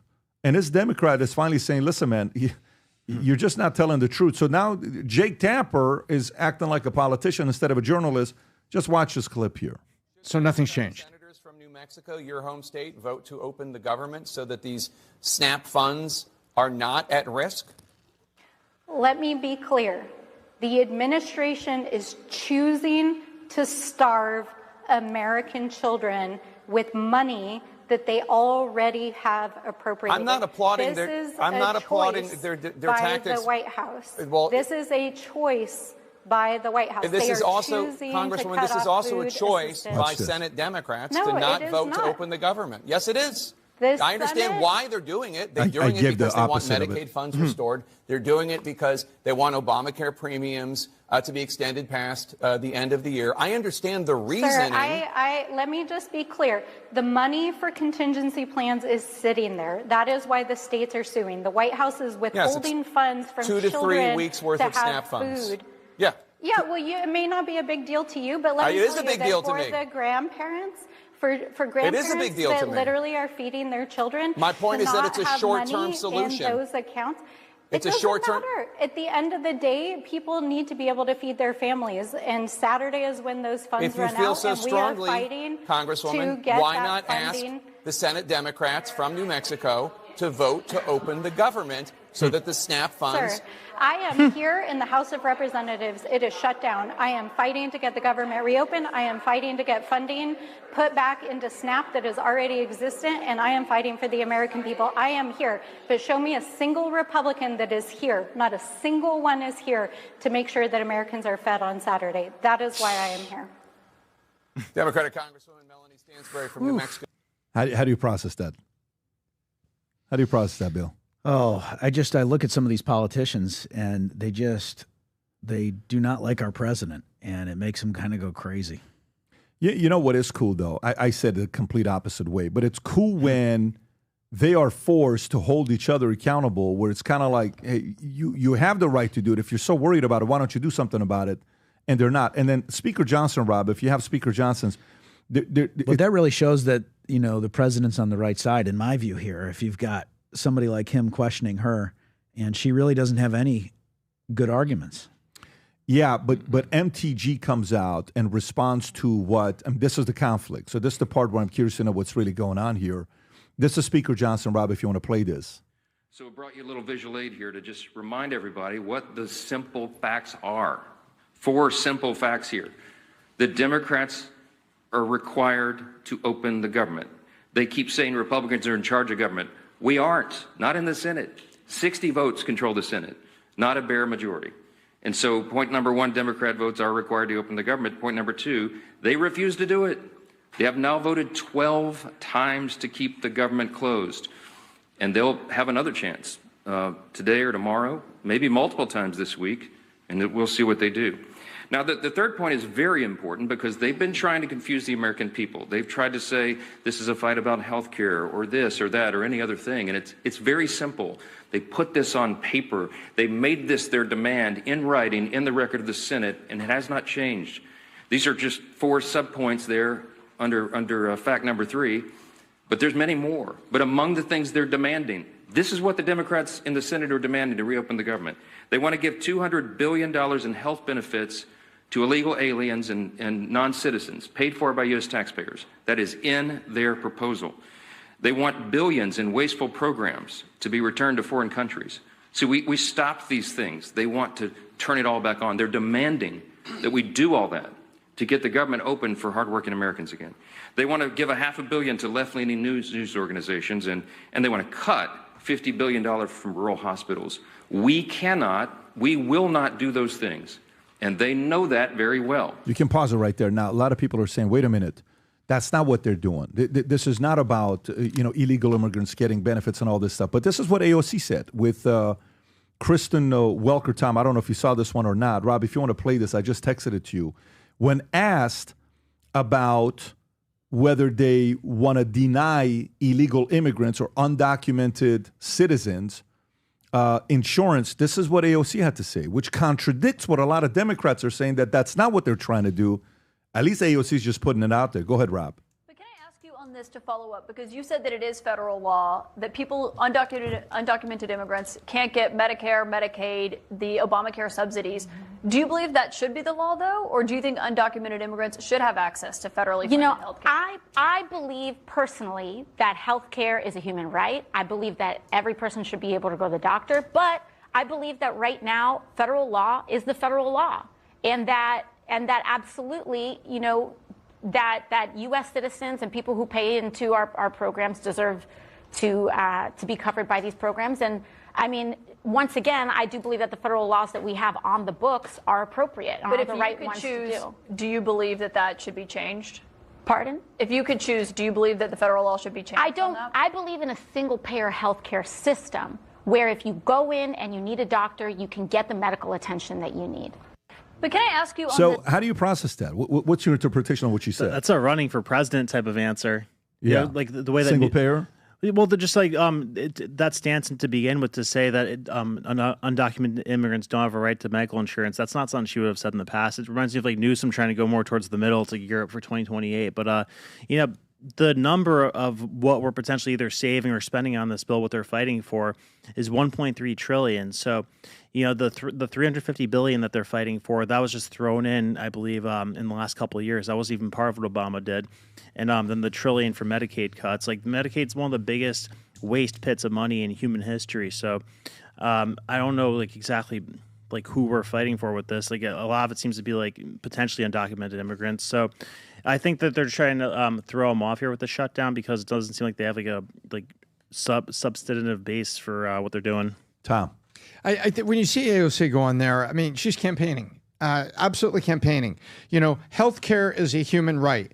That makes her sound, lorded over the rest of us. But who's going to pay for it? That would be like my daughter saying, "Dad, I think transportation is a human right." And then I'm like, okay, where's the budget and who's going to buy you that car? I mean, that's exactly the crux of it here. It's like healthcare is a human right. Okay, but should 300 million people, the citizens of the United States, come together and put all the money in the hat so that an incredible number of other people can have the human right? That's the point. And what they want is they want to convert those immigrants to voters, and they want to give them things for free so that they have a voting block and power. It's very simple. Healthcare is one of the free things to give them so that they have that. And I thought she was asked a very straight question, and she gave a very fluff enough answer. That's what I think. There's nothing to it, and it's like, let's just dump it on, kick the can down the road, let the American taxpayer pay for it. Healthcare is a human right for you and you and you and you. And so, wait a minute. The people that live in the house called these 50 United States are being asked for pay for everybody that's coming in the side door. It's like, time out. What is the issue between Johnson and Marjorie Taylor Greene? Rob, if you want to put this up there, the tweet I just sent you is you see this picture between the two of them. And if you said this is Mario Nafal, let me read the top. Private GOP call. Rob, go back to the other one. I'm 47, buddy. I can't see that stuff. Yeah, zoom in. Okay, Speaker Johnson, Representative private GOP call turned fiery as Speaker Johnson and Marjorie Taylor Greene went head-to-head over the party's stalled shutdown approach. MTG accused leadership of wasting their majority by keeping lawmakers home and demanded an off-ramp from Obamacare subsidies. Johnson defended strategy, insisting Republicans are working around the clock before snapping. How does that help us, Marjorie? Some GOP members sided with Green, others with Johnson, revealing deep fracture inside the House majority right now. Go a little bit lower on that video. I think he is calling on someone. Zoom in a little bit. Speaking, I don't have any more MTG fan fiction. Okay, play this clip, Rob. Play this clip if you could. Thank you. What is your reaction to Representative Marjorie Taylor Greene saying this is a serious issue in regards to Representative Corey Mills and accusing you of hypocrisy over the handling of this situation versus George Santos? I don't know. I try not to react to what Marjorie Taylor Greene says every day. I did see, somebody told me that she accused me of ousting Santos, which of course is the exact opposite of the history. Everyone can go review what happened. I opposed his expulsion from Congress. I voted against it. I advocated to my colleagues not to do that. And you can take George Santos's word for it himself. I think right before he submitted to prison, he did a very friendly social media post about me and how I'd been such a great friend to him and a help to the guy. I had a lot of, I was trying to reach out to him as I would any colleague who's in a difficult situation. And I'll be frank. I talked to George Santos about redemption and about, God's mercy and grace. So look, I don't know what Marjorie's talking about. Corey Mills, I noted a few days ago when I was asked about Corey Mills, I'm aware of the allegations against him. I'm an attorney, so I'm going to reserve judgment on that, let the legal process play out as I should, as anyone would expect. What do you think's going on here? I think you've got, look, in any party, you don't necessarily have perfect unity. You look at Christians around the world. You have the Catholics, you have the Protestants, Presbyterians, that all agree on Jesus Christ and agree on core things, but they feel very different about a whole bunch of things. Methodists, no dancing, and there's all these things below it. And I think that's what you're seeing in the Republican Party. But I think you're seeing a unity of American conservatism, and I believe that there's largely unity behind the president. But when MTG and the Speaker are getting into it over George Santos, who is now out, and it's a settled situation, that doesn't help us come together as a group of conservative Republicans and negotiate through the shutdown. How does, relitigating or going back over George Santos and what happened with him, does that help us come together on this? They should be coming together and scrumming over exactly what she was talking about. Okay, how are we going to navigate the Obamacare subsidies now at the end of the year and what the Democrats are trying to do and hold this thing hostage at the shutdown? How do we come together as a conservative bloc in support of our president and get that done and set aside these grievances and things they have over stuff? George Santos is settled. He's out. It's done. He's going to get a book deal. He's sitting on morning talk shows talking about how appreciative he is of the president and that he's out and it's done. How does that help us with the shutdown? I think these things need to be set aside, and let's talk about what is the play we're calling to deal with the Democrats that are intentionally holding this place shut down, intentionally causing the SNAP benefits to be held back, and what is our play call to come together on the Obama subsidies and go forward in the future? Yeah, have you seen the number on SNAP and the videos that are going viral with everybody talking about, I can't believe this? Take a look at this chart, by the way. This is a chart, Tom, that shows food stamps by ethnicity. Yeah, who's on SNAP and what is their citizenship status? $7.8 billion on a monthly on SNAP. If illegals were removed from SNAP, the cost would reduce 70%. Oh, my God. Is what they're saying. Zoom in a little bit, Rob. Take a look at this. Okay, zoom in a little bit. Percentage of U.S. households receiving SNAP benefits, food stamps by ethnicity. Afghan, 46%. Somalia, 42%. Iraqi, 35%. Dominican, 34%. Caribbean, 28%. Native, 27%. Puerto Rican, 27%. Cuban, 25%. Black, 25%. Arab, 24%, Cambodian, 23%, Haitian, Pacific Islander, Honduras, Armenians made it under 19%, Bangladesh, Moroccan, Mexican, 18%. But when you go all the way to the top, what do you notice? Yeah, they misspelled Minnesota on the second line there. Yeah, but when you see this number, if illegals are removed, it saves 70% of cost. There's the proof. There's the proof that the Democrats are bringing people in the side door and giving them a free living. on the backs of the rest of Americans or on the backs of our grandchildren who are going to be approaching $20 trillion of long-term debt. There it is. There it is. There's Exhibit A. SNAP benefits that they're screaming about is not for the neighbor down the street. And sure, you'll find one person, put them on the news, do a little video, but 70% of it is illegals that were brought here, a huge trove of that under the Biden administration. And this is part of the free stuff they're trying to ask you to pay for. American taxpayer, you are being asked to pay for this. You are buying someone else's lunch. They have a free lunch. You cooperate, you pay your taxes, you turn in your 1040 form, you live in America, and they are putting the debt on your grandchildren, and they're giving free stuff to people they want to turn into voters. It's that simple. Do you know? Sorry, I get upset. Yeah. I love it. No, go ahead. I love that you're emphatic. Remember how big of the budget the entitlement programs are? I mean, this is just SNAP. This is a small piece of entitlements, but like, what's the total number of entitlement spending that goes towards potentially illegal immigrants? Like, that's such a drag on productivity. Like over $2.5 trillion going towards things where we're just giving handouts to people. Like, talk about a bad return on investment. I mean, that's. I saw multiple videos of people saying, if you guys stop giving me my SNAP, we're going to start robbing businesses and we're going to go on a strike. And this guy reacts to it and say, you're going to go on strike for what? For free money you're getting from taxpayers? Yeah. What strike? This is a clip here on it as well. Go ahead, Rob. There are 42 million people in this country that need food stamps on a weekly basis. And we're saying people deliberately instead of Americans because most of the people that are on food stamps aren't even from this country.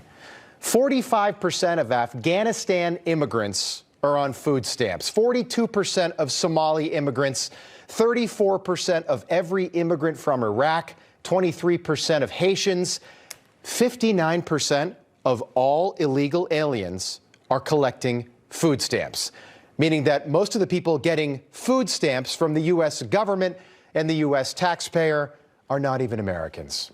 Think about that.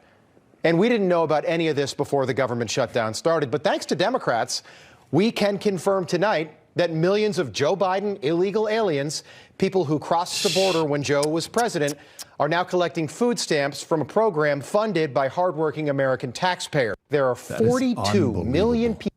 By the way, Brandon, we can go back to what we talked about a year ago. We covered in great detail on multiple podcasts.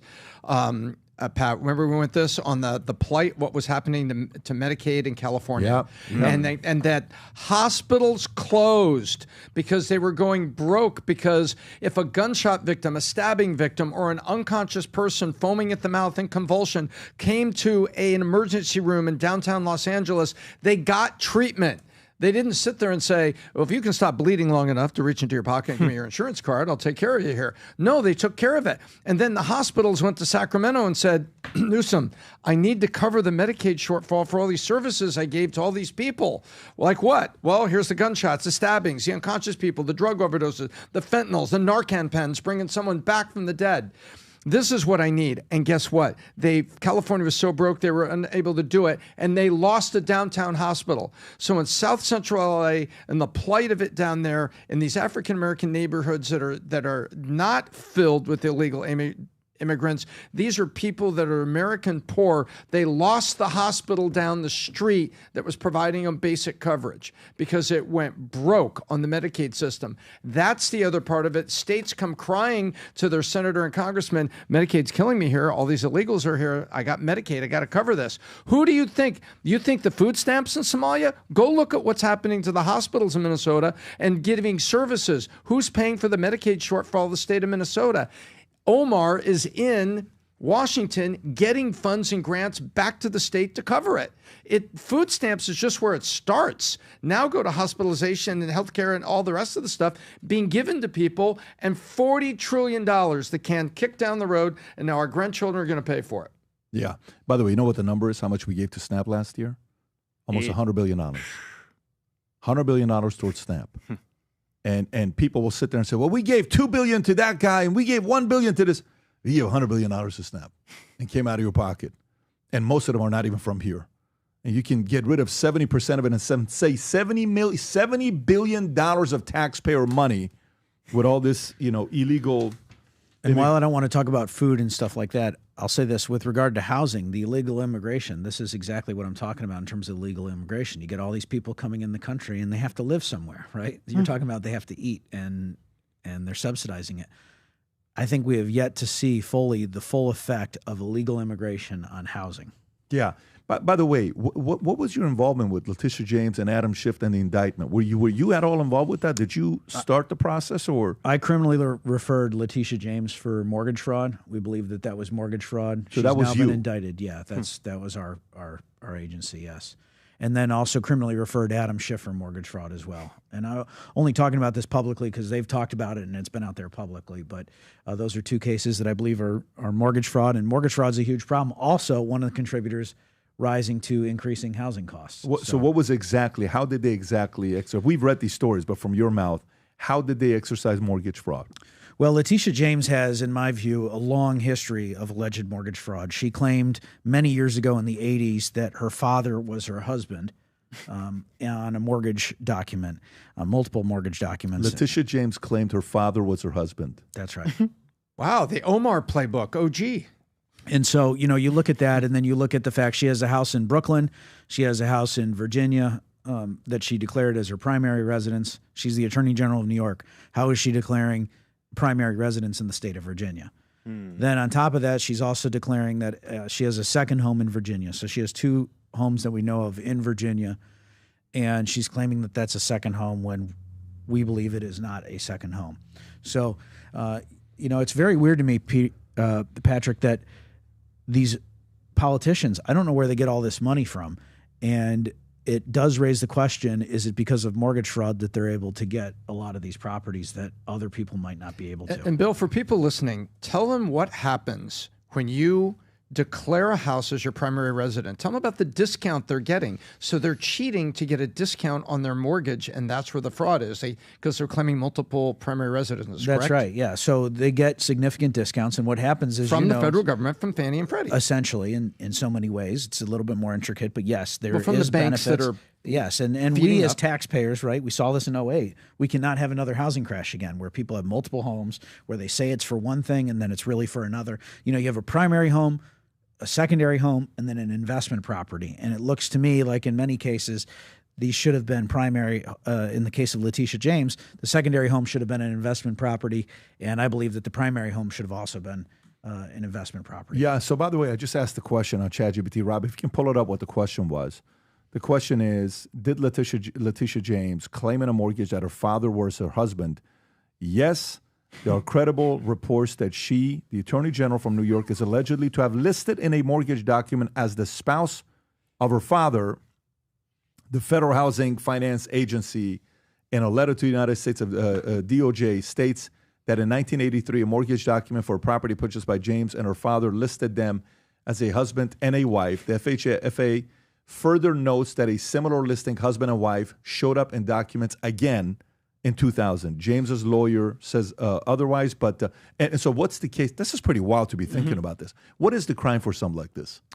Well, remember, this is back in the 80s, but to me what it shows is a pattern and practice of mortgage fraud. And this is somebody who went after the president and went after many other people, frankly, for fraud and for different things. And it turns out, in my opinion, that she's the fraudster. And so you have the situation where now, as you see in this quote, it says that Abby Lowell, who's, by the way, it's very odd, Abby Lowell is also representing Lisa Cook, who I've alleged has committed mortgage fraud. She's the Federal Reserve governor that the president fired, if you remember. So it's very odd that Abby Lowell is representing, in my view, this is just my own opinion, both Letitia James and Lisa Cook. And here he is allegedly saying that it's a data entry or clerical error that, you listed as a wife. But look, not that it's not there, not that it's not present, but it's a data entry error. And, this is the thing In is 1983. Yeah. And then again in 2000. And, these are the things that... No one is above the law. Repeat after me. Yeah. So it's disappointing. But look, we have to hold everyone accountable who commits mortgage fraud. And if we see it, we're going to say something. What is it with Adam Schiff? How different is his case? It's similar, but different. He claimed two primary residences at once. So he claimed that his primary residence was in the state of Maryland, and he also claimed that his primary residence was in the state of California. And what his attorney has done is gone on a public relations campaign to defame me and say, try to attack me for reporting this for what is alleged mortgage fraud, and try to make it political. They've tried to make it political. Look, if you say you live in Maryland and that's your primary residence, you can't simultaneously say that your primary residence is in California. And what's also concerning is that he said allegedly that his primary residence was in California in a one-unit condo, so a one-room condo, and he has a family of 4.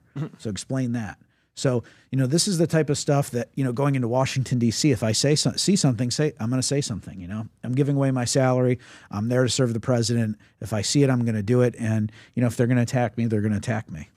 Will anything happen to these guys? Well, Letitia James has been indicted for mortgage fraud, and she just had her arraignment last Friday, if you may have seen that.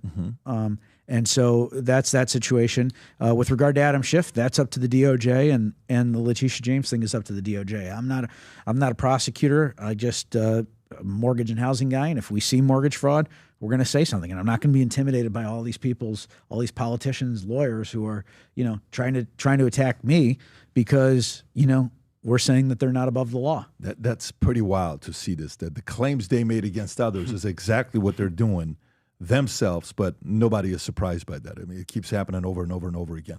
All right, let's go to the next story here. Next story I want to get to is Disney content could be pulled from YouTube TV this week. Here's what to know. So there's something going on with Disney, and Tom's going to break this down, which is quite interesting, the challenge that they're having with YouTube. But let me read this to you. So YouTube TV and Disney carriage deal expires Thursday night at 11:59 p.m., which is tomorrow, meaning if a deal is not made before then, Disney content could be removed from the streaming service. YouTube has accused Disney of proposing costly economic terms that would hike prices and lessen choices for YouTube TV customers while benefiting Disney's own live TV products like Hulu, Live TV, and others. Soon Fubu, YouTube said if Disney content is unavailable for an extended period of time, a $20 credit will be given to YouTube TV subscribers. Meanwhile, Disney has claimed that YouTube parent company, Google, is exploiting its position at the expense of their own customers.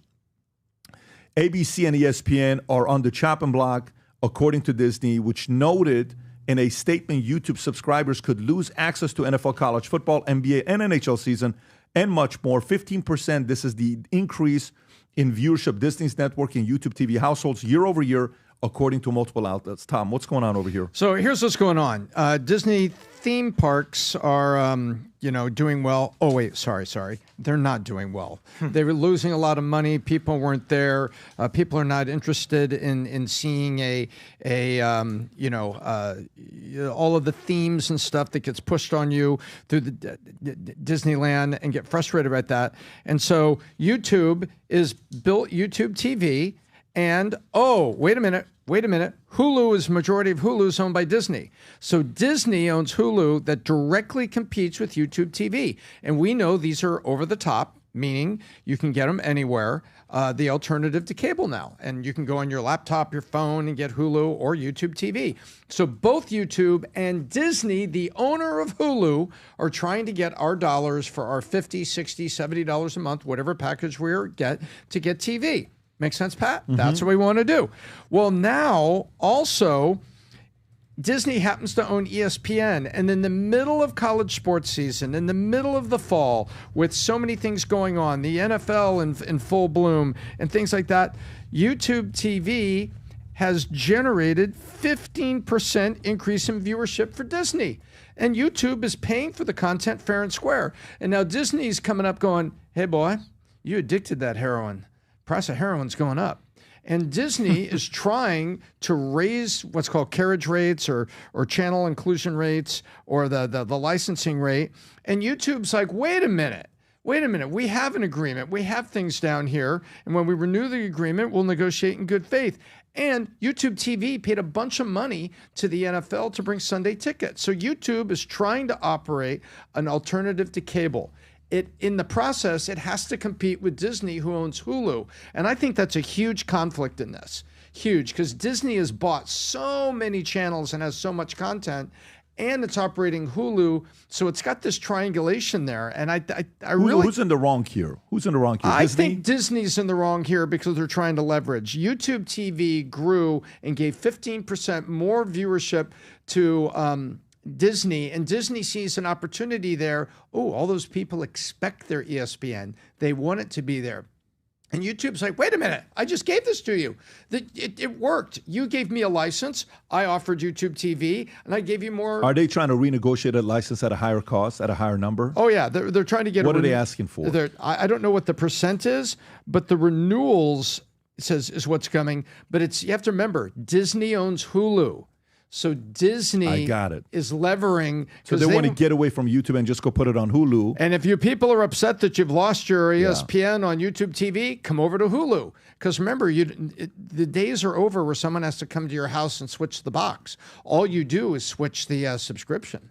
And now you can watch it everywhere. I think Disney right here is in the middle, is in the wrong. They're the black hat, in my view. YouTube, you could say, well, Google's big. They're trying to get antitrust thing with the government. Yes, that's true. And they had that thing with Chrome. They're still trying to sort that out. But right now, what Disney is trying to do is protect Hulu and make YouTube pay more for all the Disney channels. And YouTube is kind of digging in a little bit, saying, Neil Mohan, our friend. And when I say that, we don't have coffee every week, but we like what he's doing.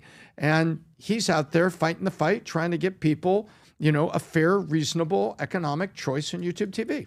Brandon, how are you processing Oh, this? this is awful. I'm devastated because I'm addicted to Red Zone. I always have been. It's my favorite thing ever, NFL Red Zone. And YouTube TV is a fantastic product. It's almost better than YouTube itself. So me and Humberto watch Red Zone every weekend, and you can literally stream YouTube TV onto the TV and then do stuff on your phone while it's streaming there. So you could watch videos on your phone while it's streaming onto a TV. So it's a fantastic product, and it's only $90 a month, which it used to be like $500 for the year to watch Red Zone. So It's only $90 a month or $90 a year? $90 a month. You pay $90 a month to get all of it. Yeah. But he's also paying for the NFL on YouTube, the all-in package. He's paying the super pack. Yeah. There's also $35 and $40 packs for average Americans. that So just what do wanna you get with the $90 a month? You can watch each game individually. So now what Disney is threatening them You have to go to for that Hulu. $20, we're going to drive it to Hulu, and that $90, YouTube's going to make $70 a month. Which I get it, but I don't know why they made that deal in the first place. Because so I sent Rob this chart because Disney bought Hulu because they're getting crushed by YouTube in terms of streaming, and this chart makes it look like YouTube is the future of TV. Like once it makes it user friendly to watch, to stream on a TV for old people, that's going to be the future of TV is YouTube TV. So I don't know why Disney would have made that deal in the first place. Where did Disney leave off of before they started their OTT? Didn't Disney used to be... They were way down. But when did Disney start their OTT? Rob, can you pull up what year did Disney start their OTT? Was it 19? It was a multi-step acquisition of Hulu. Hulu 19, was owned... yeah. 19 is when Disney... But where were they before? Which OTT were they on? Oh, Disney Plus? Was it? They created Disney Plus for their own content. And then they owned part of Hulu, but so did AT&T, so did Providence Equity, so did Comcast. And over time, Disney bought them. Actually, there's a very funny clip that I did, which is Brooker. Do you remember when Brooker broke down how Disney bought Hulu? It's in one of my old case studies. Bit by bit, price by price, they paid billions. They bought out Providence Equity. They bought out AT&T. Yeah, what I'm saying is, Tom, where Disney Plus was on before was on Netflix. So where I'm going with this is, they had a deal with Netflix from 2012 to 2019. Disney is doing the same exact thing today that they did in 2019 to Netflix. It's the same playbook. So they were on there. They're sitting there saying, why the hell are we giving Netflix a $100 billion valuation? If you remember when Disney Plus announced, it was the fastest OTT coming out overnight. Everybody's like, wait a minute, I watched Disney on Netflix. Now I have to go get another OTT. What is Disney Plus OTT valuation at right now, Rob? Can you just pull up Disney's OTT valuation? How many total members they got? Hulu plus Disney plus subscribers. Where do you think this is in 5 years? Who do you think's winning it? Oh, I think YouTube's going to crush all these guys. But to me, the acquisition Comcast 33%. There is Hulu, and then they put it together. It's inside now. You just pay for Hulu. That's not what I'm asking, Rob. What I'm asking is, how many total subscribers does Disney Plus have right now? What's the valuation of Disney Plus? That's what I want to know about. What is Disney Plus's valuation alone today? Yeah, what is their valuation right now today, and how many subscribers do they have? So they're bullying YouTube the way they did to Netflix. So look at it. That's a real number, Tom. They got 128 million subscribers. Yep. Okay. That includes Hulu and ESPN Plus. Recently valued at $29 billion. I would guesstimate that's a low number for that OTT, if you ask me. I think if you go to Netflix, what is Netflix total number of subscribers? And then what's the market cap? If you can just ask the same exact question, just change it to Netflix. Wasn't Netflix in the vicinity of 130 now? No. They're way more than that, Tom. They're 300 million subscribers. No. So check this out. 300 million subscribers at a $494 billion market cap. Go back to the Disney's OTT. So they're at they got 128 million subscribers at only a $29 billion market cap. So to me, I think if Disney replaces Bob Iger, they bring a new CEO, they change things up, and they go back to being away from woke, I think Disney's a value stock, my opinion. I think Disney over the next 5 to 10 years, if you're buying Disney for 10 years, I think you're going to be very happy with it. I am not giving you advice. I'm just saying when I'm looking at this. But how do you know they won't go back to woke? Well, but there's a risk in investing in certain stocks and companies, right? There is a risk. But what Disney's doing right now, it's an asshole move. But I understand their move because they're showing you they did this before. Bob Iger did this where they pinned Netflix and they stepped away, and he gained $30 billion of market cap when he went and built the OTT. I think that's a very undervalued OTT that they have. Very. A guy like this, a Brandon, how many Brandons are there right now that are watching Red Zone on Sundays and they're on their phone while they're seeing all the different games for $90 a month? That's nothing. YouTube's going to lose that to Hulu. And I'm being serious with you that I think what is Disney stock worth right now, Rob? Can you pull it up and look it up? I don't know if I've ever talked about this publicly, but I was the third investor ever in Mr. Beast. You were the third investor in Mr. Beast? Believe it or not, yeah. What kind of an investor was it? Was it like investment? I put it's out there publicly in my disclosures, but I invested $5 million into his company, so hopefully it'll do very well. At what phase did you invest? Yeah. When was that? Pretty early on, a few years ago, 4 years ago. This is when Reed announced that Something they're like raising money, and his right hand guy that. I think it was before then. I don't know, but it was. Hopefully, it'll do very well. No, it's not. Hopefully, it's going to do very well. Yeah. By the way, if anybody's watching this right now, you need a loan. Call 1-800-BILL-PAULT. If you're Mr. Beast. But now I can't invest because I'm in the government. So. Well, I don't think Mr. Beast is going away. That guy's going to build something significant. It's a big business. It's going to be a very big business. Somebody said I haven't tracked it that it's already valued at $5 billion, around $5 billion. And you invested how many years ago? 3 or 4 years ago. Great timing. I believe, yeah. Great timing. Yeah. I think fantastic timing. I think the guy, believe it or not, even though he's gone through some controversy with that one guy, he had all this other stuff, he gives me the vibe of somebody that actually has a very stable. He's incredibly talented. Yeah, extremely talented. He's brilliant. Yeah. But going back to Disney, if you go to market cap, what's the market cap right now? 199. The peak was at what, Tom? 380? Yeah, was you have Disney's to go back, peak? You have to go back 5 years ago? Yeah, I think at one point it was a 380. That was like during COVID, during the streaming stuff. Pre-COVID. You almost have to go, Rob, to 2020. Go max. No, just go back to the chart you're on and go to max. Max. There you go. Yeah, right there. Go to that peak. Right there. What is it? 2021, 200. Yeah. So stock right. Yeah, it was a $380 billion company. So I think Disney, my opinion, if I sat on the board, Bob Iger, put him on the list of Hall of Fame, he crushed it. He did some of the biggest deals ever with the assets that he bought. Star Wars. Bob, go run for president. Go run to be the secretary of whatever for Newsom or whoever else that's going to run. Have the aspirations of politics if you want to go be a president. Yeah, I know you're a liberal. I know you're on the left. And I know you support some of that stuff. Even though I think you're center-left, I don't think you're a left crazy guy. I think you're a center-left guy. Bob wanted to run for office at one point when he was talking to News Corp, and they were asking him, I think Murdoch or one of those guys asked him, saying he wouldn't run for president. He talks about it in his book, Ride of a Lifetime. Disney brings the news. Let me just put it to you this way, Tom. My opinion. You ready? My opinion. My opinion. If Disney recruits a Brian Nichol, I think Disney within 5 to 10 years is a $1 trillion company. Could be a game changer, but are they going to is Iger going to let them hire somebody like that? He doesn't have a choice because But Kathleen Kennedy is just- about to get fired. Kathleen Kennedy, who was the person behind all the LGBTQ stuff, she's not getting fired, but they said her contract comes to an end January 1st of 2026. Can you tell me when is the last day?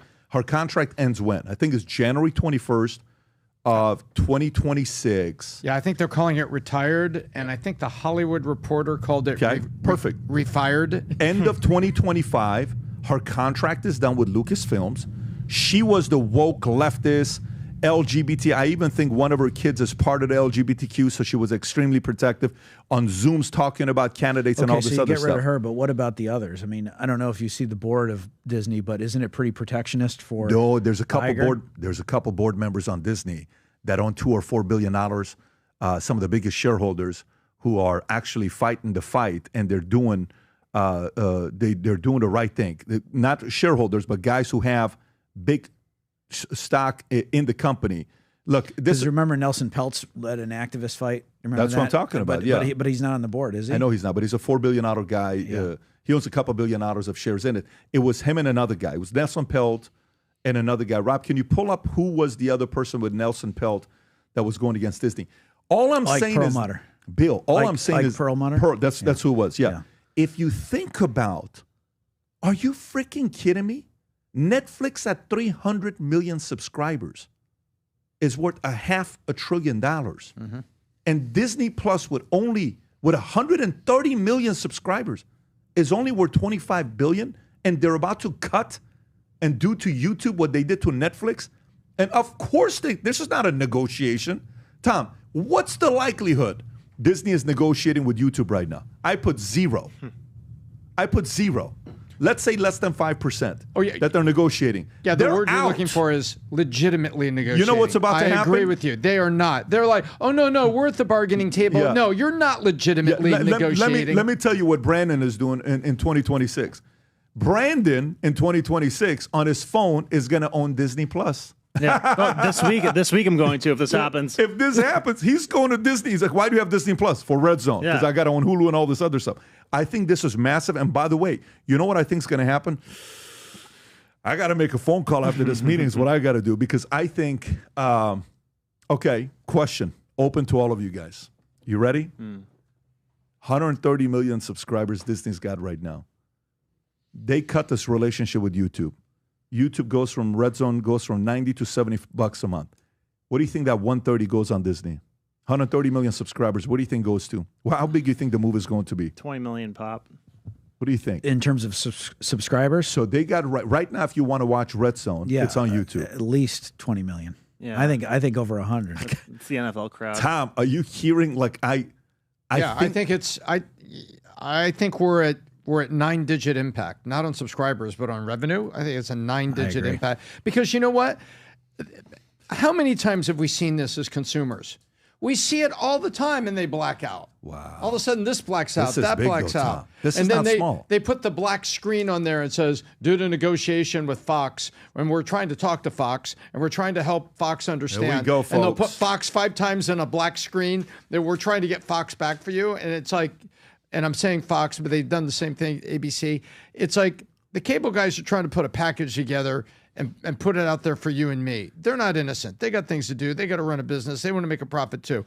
But what I'm most annoyed about, I've already made my point, Pat, is that Disney owns Hulu and it's not playing fair on YouTube TV because it's, in my view, invoking monopolist position because of the scarcity of the one critical resource that Americans want.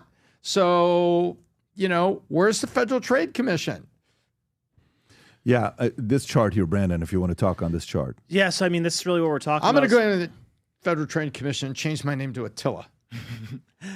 So this is from 2022 to 2025, the streaming versus cable market share. So just in 3 years, cable was at 35 in 2022, and streaming was at 33, but then 3 years later, it goes to 24 versus 44. So that's the pace at which streaming is outpacing cable. Then on the side column, it shows the top streaming platforms. So Netflix and YouTube were dominating, and then they start pulling away, and then Disney Plus and Hulu get together, and they start catching up to Netflix and YouTube. So, yeah, no, I totally understand why Hulu's doing what it's doing, and I'm surprised they let YouTube have NFL in the first place. So, yeah, I mean, this is the future of TV, I think. like whoever wins this. So are you buying the stock or not? Tom? Are you buying Disney stock or not? I am not currently a Disney shareholder, and I'll say I'm long YouTube. Are you long Disney? But I'm well under a Form 4, so I'm not like Are you long Disney? Not right now, because Disney, you have to buy the whole flywheel. When you buy the stock, you're buying the flywheel. And right now, they're doing horrible things with management of pricing and things at the theme parks. Theme park is down. Merch was, I guess, flat or down, as I recall. And so when you buy Disney, remember, you're buying the whole thing. You can't just say, oh, I like that sandwich. The bread is delicious. I just want the bread. When you buy the stock, you buy the whole flywheel. The good, the bad, and the ugly. And so I'm not long Disney. Tom, let me put it to you this way. I think Disney Plus alone, forget about everything else. Do you think Disney Plus alone has the chance of going to 300 million subscribers like Netflix? Yes, I think so. If they stop the rectocranial inversion, yes. But you know what that means? That means I don't give a shit what's in the flywheel. Disney Plus alone has what it takes to be a $500 billion company within the next 5 to 10 years. 2.5 times Disney's entire market cap today. So it could be like an AWS play on Amazon. That's suddenly, I don't care what you're doing. The country. Exactly. I don't care what you're doing with all of it. You don't have a choice. The only Disney simply needs to bring a business person in with no woke bullshit. You bring that person, has changed the board up, get rid of Kathleen, get rid of some of these guys, clean house, get the families to start trusting Disney again. We all grew up on Disney. It's just people are on strike right now with Disney. And that $199 billion valuation they have right now should be a $500 billion valuation, but they're making some dumb decisions. And I think eventually capitalists are going to show up and say, get your act together. You're fired, you're fired, you're fired. If you care so much about all the LGBTQ agenda, go run for office and do something about it. Stop paying attention to the kids over here in the company. Go do something else for yourself and not with a company like this.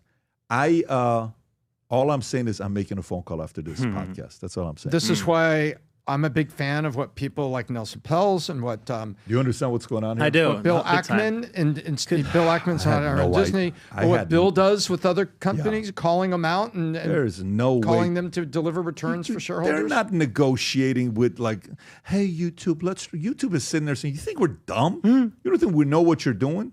You don't think we know what you're doing? We know what you're doing. We saw what you did to Netflix. No, I think something's going on there. Okay, let's go to the next story.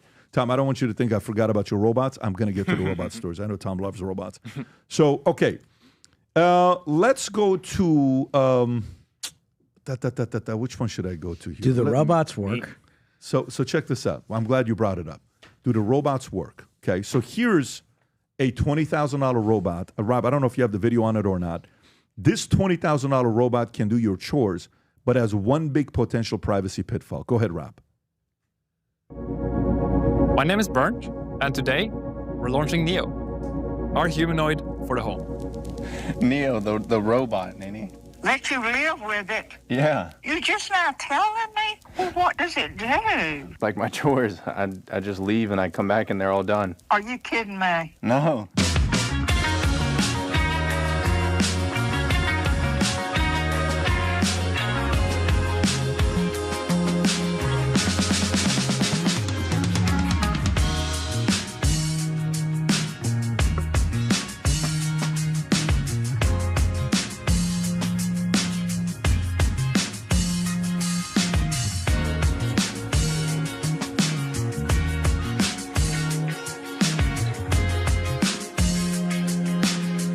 Hey, Rob, what is this? Are we watching? This is the promo video from the company. I believe it's 1X that is releasing the I robot. feel like I'm watching porn. Like, what kind of music was that? They couldn't have picked a better song than a pow, pow, pow, pow, pow. Like, very inappropriate, Bill. Why are the robots always dancing, too? I don't know. I think people like it to dance. Because they make it look like it's doing something if it's dancing? Let me read this to you so we can kind of figure out what's going on. Listen, this is coming. It's whether we like it or not, we're headed in this direction. A Palo Alto company is taking pre-orders for $20,000 humanoids, but to get most out of it, you might need to make some privacy trade-offs. On Tuesday, 1X Technologies introduced Neo, what it says the world's first consumer-ready humanoid robot designed to transform life at home. The company published a 10-minute video about Neo. We're not going to watch a whole 10-minute video, folks. Rob wanted to watch it, but we're skipping it. A 66-pound robot that's supposed to run up to 4 hours on a single charge. The machine stands at 5 feet 6 inches, can carry up to 55 pounds, and contain cameras that let you remotely view what it sees. The machine can be controlled via a mobile app or through voice commands. This includes being programmed to handle a variety of chores such as watering the plants, unloading the dishwasher, or tidying up the house. But it looks like the robot's AI intelligence still needs work. For more complicated tasks, the machine hasn't been trained in 1X built and expert mode. For Neo, that involves a company employee supervising the sessions while the robot works. This means a 1X employee in the U.S. will be able to see inside your home to control the robot in expert mode, which occurs through a VR headset. The Wall Street Journal reports the obvious trade-off of its privacy, but CEO says, if you buy this product, it is because you're okay with the social contract. If we don't have your data, we can't make the product better. Do you buy this product, Bill? Oh, man, this is tough. I don't think so. Tom, what do you think about this? Do you know what the CEO is saying? You can have the robot, but we're watching everything he's doing in your house. Correct. With cameras. You know, Siri and everything is auditory. Mm-hmm. Man, we're just Correct. walking to the slaughterhouse. And by the way, so there's... did anybody see iRobot? There's some angles there. Nest has a micro camera, and it's the Nest thermostats. The new ones that are much more sleek and everything, I looked in there and it has it. And in the setups, it says you can shut that off. And what it does, it detects motion and looks for movement and to find out, is it a person or is it just a cat or a dog? And then it'll turn on your AC and adjust it accordingly to save energy. So what's happening is the old, do we have the Jetsons? Do you have a picture of the Jetsons robot?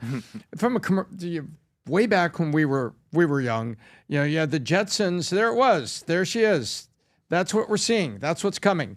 Jetsons had this robot that used to clean their house and stuff. And now we're finding robots that are doing useful things. Like we saw the robot last week that could be deployed to like an assisted living facility. And each day it comes in and cleans the bathroom for each of the retired people living there, saving tremendous costs on a live maid to do basic chores and basic things. But just like with Alexa, just like with Ring, just like with Nest, read the fine print. It's home monitoring, and there's data that is being collected on you as well. And I think that is the big privacy issue. During a prototype stage, yes, you're going to have one of their people watching your house, and watching what goes on inside your house, and that could be kind of weird, But this is what's coming. These things are coming. So do you think it works? Huh? Do you think it works? I think it's going to get to a point it works for basic things. The robot, like if you buy this robot tomorrow, do you think it'll work? No, I think there's all kinds of issues, and they need data, and they need prototype experience to do all this stuff. And also, it's got to go.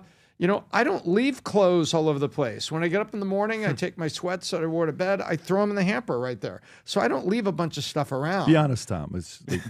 Listen, these markets are out there because people would buy them. Exactly. But Rob, would you do it in exchange for an employee from headquarters watching what is cleaning in your house? We've already got like you mentioned, the Alexa. So I've already got Alexa inside my house, so it's monitoring what I'm doing. I have a Ring doorbell cam, so when I'm leaving my home, I'm being filmed. And then I get in my Tesla that has a computer that watches me as I drive. So I'm already being monitored all the time. So you're open to it? If I don't have to cut the lawn, and the robot can do it. You would do it? Oh, yeah. So you're 100% there? Yeah. Can you run a poll? I already did. And what are they saying? Right now, 92% said no, they would not buy the $20,000 home robot to waive their right to privacy inside their home. Where's the poll? I'm trying to find it. I can't see the poll. I feel like we're missing the headline, though. I don't think the data collection is the scary part. Like all of our devices do that already, but the thing could kill you if it gets hacked or if it misfires. You went to iRobot. Yeah, it looks like the movie iRobot. Literally in the movie iRobot, they're advertising it just exactly this way. By the way, here's what's crazy: of the 91% that said there's no way in the world they would buy it, how many of you, when Facebook first came out, you said you would never post a picture of your personal life on there? How many of you? How many of you, when Alexa first came out, I would never buy something that can hear my voice? How many of you put the sticker on your camera of your iPad or your computer so nobody can see what's going on? Who is part of the sticker community? How many guys have given up on the sticker? How many guys go into a hotel room, open up your iPad, you forget to close it, and you don't put a sticker on the camera? You know somebody may be watching you, okay? There's some names for that kind of stuff. You know what I'm saying? How many of you are okay? So meaning, do you think, look, it's going 92, 91, 90? Gradually, they're like, I don't know. I think Pat's selling me robots today. No. I think Rob sold robots. It's because Rob sat there and he's like, you know what? I would entertain it. But listen, I'm telling you, I think 10 years from now, maybe not even 10 years from now, I think 5, 10 years from now, when we go into a house, I think the house is going to be, hi, Tom. Would you like your usual? No, I'm okay, Mary. No, I insist. No, Mary, I'm telling you, I'm okay. Can I just get you some sparkling water? You liked Tope Chico last time. And it's got this memory to remember what you ordered. And a memory comes up. I mean, listen, there's some things to it, Tom.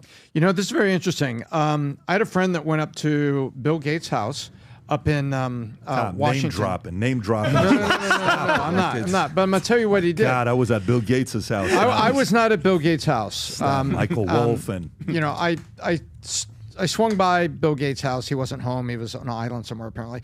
But my friend was at Gates' house on a big event that was there. And he said that you were given like a little bracelet. And when you walked down the hall, the lights would turn on and off, kind of following you like this. And there were screens on the walls that Andy Warhol art showed up because he had indicated he liked Andy Warhol. So there you have a house that's responding to who's in what room with temperature, music, and art on the wall. So yeah, and this was apparently Gates showed some of the people, hey, say, look, this will be the house of the future where there's and they call it personalization. But do you know how his house is? Like that, I'm actually not being sarcastic. I haven't been his inside. house, if there's 6 people living there, if you go into the room knows it's you and you're like 73 degrees, it lowers the temperature 73. If he goes and he likes 66 degrees, it goes to 66. If Rob walks in, all of a sudden starts playing Kenny G because that's his favorite music, it adjusts to what you like. That's right. Bill Gates' house, apparently. Yeah, and look at this. Rob just went there. Yeah, Rob, are you doxing people on the podcast, buddy? Kid Rob is about to get us in trouble, but that's it's a nice looking house. Yeah, it's a nice looking house. But okay. Can I paint a quick hypothetical? Yeah, go for it. All right, so I mean, 10 years from now, you have a robot in your house that's bigger than you and 10 times as strong as you, and they're like, oh, there's a pandemic, and you go to leave your house, and the robot's like, oh, we're not allowed to let you outside right now. Stay in the house, and it's blocking you from the door. Do you think that's impossible? Nah, I don't know if that's going to happen. Why? Our phones blocked us from doing things when COVID happened. No, I don't know. Turn on the sprinklers, run in the backyard. Impossible or unlikely? I didn't say it's impossible, okay? I didn't say it's impossible. Listen, there's a reason why these movies do so well, because we love fear porn. Yesterday, we're at dinner at this restaurant I've never been to before called Casa D'Angelo, and we're at this restaurant. We're sitting there. I get hit every time I talk about this restaurant. But I'm at the restaurant and we're talking about scary movies. Are you a scary movie guy or no, not really. At all? No. I see enough in Washington.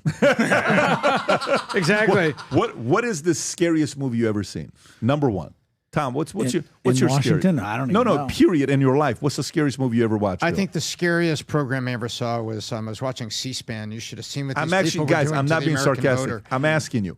What is the scariest movie you've ever seen in your life? I was really young when Jaws came out, and we went to the movie theater, and I have no idea why someone thought this was a good idea, but that scared me to death. The Birds, have you ever seen that? The Birds, legit. That's bad. Yeah. Rob, where are you at with scary movies? I'm probably with Tom. Jaws. It was especially growing up at the beach.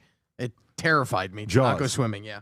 Hey, what would you say? Paranormal Activity 1. Okay, listen. For me, guys, it was Exorcist. Let me tell you, my dad tells me there's a movie that he watched once in England while he was there for a business meeting at the GE, and it was called Jangir. In Farsi, that's what the movie was called. But the movie is The Exorcist. He says, never watch this movie. Anyways, the movie comes out in what is that theater, Chinese theater in Hollywood? It's Man's Chinese Theater. Everybody has the footprints. They say they're bringing back The Exorcist. And I said, Dad, I'm thinking. It says, I'm telling you, don't go watch it. I said, what are you talking about, Chinese theater? Rob, type in Chinese theater Exorcist movie 2003. It's going to be something like that. So they bring this movie, and me and my friends, last night we were talking, 2004, I was there. That's the one. Exorcist, the beginning premiere at Chinese theater. I was there that night. Okay? So I take my friends. The place is sold. I mean, there's not an empty seat. What can you type in how many people does it fit? Chinese theater. Literally, there's not. I've never been to movies in my life where there's not a single empty seat. Nothing. Even when I went to Wolf of Wall Street, was 80% packed. There was not a single seat for Exorcist. I'm sitting there, and 9:32, and she starts doing her thing. And I have this cup, this drink that's empty. You know how you have an empty cup, and you kind of go like this so the ice drops so you can have, because like little slush and stuff. It goes like this, and the ice hits. Literally everybody in my section jumps up, okay? And then I tell my friend Saul to go watch the movie, and this is back in the days, in the Nextel days, the walkie-talkie days. I say, what time is Saul going? He says, Saul's going at this time. I said, I'm going to get him so good. Saul's in the theater, and I go, hey, Saul. He jumps up. Anyways, we come back after watching the movie. We go to my sister's place. I said, listen, Paulette, we're just going to spend the night here tonight. It's been a long night. I don't know if we want to go home. 3 guys, we slept on the floor, okay, after watching Exorcist. It messed with you. But the point is, fear porn with movies, you and robots, there's a part of you that's kind of like, what if these guys come and get me? What if these guys come and do this? What if they do that? I'm not saying that can't happen. I'm telling you the chance of that is going to be less than 5%. Of that happening. It's less than 5% for me. All right, what about it getting like hacked or something? Because I mean, like we are still talking about things. Like I think whoever creates the first robot fleet has the most powerful military in the world. I think instead of what it's going to do to me physically, my concern, if I don't buy, it's not because of that. I don't buy because it's being reported back to somebody of what we're doing in our house. Oh, I'm more scared of the strength. No, I'm not. I'm the other way around. Okay. I'm the other, because there's these things called guns. That if you But have they're some really good indestructible. ones, no way, no way. Listen, I don't. You haven't bought real guns yet. If you think they're indestructible, there's some real good. Bigger guns they question is drones, right? Yeah, and they're here already with drones. Yeah, right. The drones. Yeah, and you know what the number one country in the world is right now for making drones and using them in war? Ukraine. Ukraine is number one. 500,000. They make them like this, super fast. They're just popping 2,000 a day, and then small little thing goes boom, blows up an equipment for Russia, and Russia's using all these big equipment, and they're like, nah, we'll just make small drones and destroy you. What a way of winning. Yeah. Someone's got a more multi-billion-dollar machines. They're beating you with $500 machines. Yeah, build them in the garage. Build in the garage. Ukraine is doing that. All right. Someone's asking right now on the podcast. They're saying, Bill, can you tell us, is there any idea of when the IPO could potentially happen? Could be as early as December, but it's more likely that it will be early next year into Q2. I think probably if I was a betting man, I'd probably say Q1, but it's totally up to the president. I just say do it right before World Cup and right before 4th of July. Because I want to see all of these big deals being done before that, because if it is, I want 4th of July to be a magical celebration. Next year is going to be amazing. Oh, I can't wait for it. The parties, all that stuff. I'm sure you're going to be going to the UFC fight at the White House. Sure. Yeah, he's excited about it. It's great. It's an exciting time to be in D.C. No question about it. Tom, you were going to say something. Yeah, is the IPO going to be traditional in that there'll be an S1, retail investors and people can go see it at sec.gov, or will there be a different kind of process because these are kind of government associated? No, it'll be traditional. I think the president is entertaining a variety of options. He'll ultimately decide, but I think it'll be about 5% of the stock of both companies, and about $25-30 billion in capital potentially would be raised. So I think it will be a very, very hot, oversubscribed IPO. Are you kidding me? Absolutely. People will be begging. Yes. I think that we'll on the have no American problem. mortgage market going forward? Oh my gosh. Yeah, and there's so much we're doing with technology and stuff that we haven't shared yet in terms of the future of Fannie and Freddie. But these are enormous businesses and they hold enormous power. And so we're trying to unleash that. And I think they'll be very, very valuable assets one day. Are you more long Freddie Fannie Disney or Mr. Beast? Well, I don't want to talk about the securities of Fannie and Freddie. Everybody should read all of the risk factors that are associated with that. I believe that like you, the future is bright. And I believe that the mortgage market in the country has yet to see its best days. And if some of the things that we're doing with, you name it, mortgage insurance, credit scoring, title insurance, rent for mortgages, crypto for mortgages, and then just getting these businesses to run very well, I think these businesses could be worth trillions one day. So, but I say everybody needs to read the risks, and because those risks are out there, and make a not decision making for anything yourself. about a specific security. I'm just saying Fannie and Freddie, I believe, are very, very valuable assets, and it's about time we have a president that actually knows that they even exist. Okay, so the question for you is, there's names of people that could potentially replace Powell, okay? We have Kevin Warsh, okay, who is the former Fed governor. We have many people are saying he could be the front runner. We have Kevin Hassett, who you mentioned multiple times. I work with him actively. Right, for sure. You have Christopher Waller, not Christopher Walken. This is Christopher Waller, right there, Rob. You have him up. You have Mr. Besant, who I think is crushing it, doing a great job, but I'd like to see him stay where he's at. You have Michelle Bowman and a couple other names. What can you say about, how you feel about each one of these, or if there's anything you can say about these 5 candidates? I can't say much. I can just say I only know one of them, and that's Kevin Hassett, and I've enjoyed working with him. But ultimately, the president will have to decide what he wants to do, and who knows? I think the president's the only one who knows what he wants to do. I agree. But by the way, is there what Kalshi is thinking they want to do with this, Rob? Is there a Kalshi number we can look at? Take a look. Look up Kalshi and look at Polymarket to see if there is anything to do with who they're guesstimating based on numbers. Brandon, I think you're trying to say something, but let's see here. One of those guys stood out to me. I'll wait till that. If you want. Is there anything on Kalshi, Rob? You can Kalshi's prediction market. Is there a link to go to look at what Kalshi's talking about, or no? Nothing yet? No. Okay. Go ahead. You were going to say something. Out of those 5 people, did you notice anything different about one of them? Yeah, one of them on the right was BlackRock. Well, I was going to say, the government workers or I guess private versus public sector. So no matter what we think about BlackRock, I think that the guy that works for BlackRock, director of fixed incomes, or I think that he's probably more competent and capable to do the job. Like a lot of the emergency stuff that that the Fed had to do, BlackRock handled. So I don't know. No matter what we think of that, I think maybe he could be good at it. Who, the BlackRock? Yeah, Rick Reeder. You okay, go back to the candidates, Rob. Because, he's obviously a smart guy if he's running BlackRock's fixed income. Rick Reeder, he's a nice guy. I know him too. But I just say this.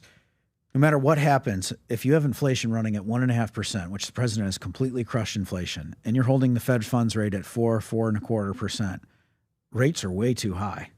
And they need to come down. What were you going to say? I was going to say that, but when you talk about inflation, I think you have to factor in housing and that it's going astronomically higher because that's the biggest expense of a person's life. But it's down year over year, and it's going to continue to. In my view, in my view, yes. In my view, in many ways, you've seen home price inflation decelerate, and I think that there's a chance that it will either continue to decelerate or go down.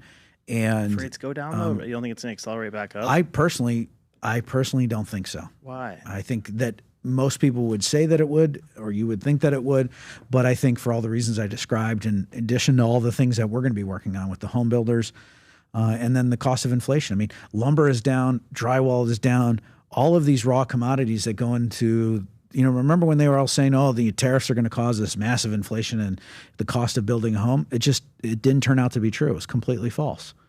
Yeah, no, I thought that was going to be false from the jump, but so what do you attribute the 378 to the 500 number from pre-COVID to post-COVID when rates were, I think there was 0 for the Fed funds rate and they were down to 2 or 3% for mortgage rates. So do you not think that increase in prices was because of low rates? I don't think it's just because of interest rates. No, I think a lot of it had to do, in my view, with, in part, like I said, illegal immigration.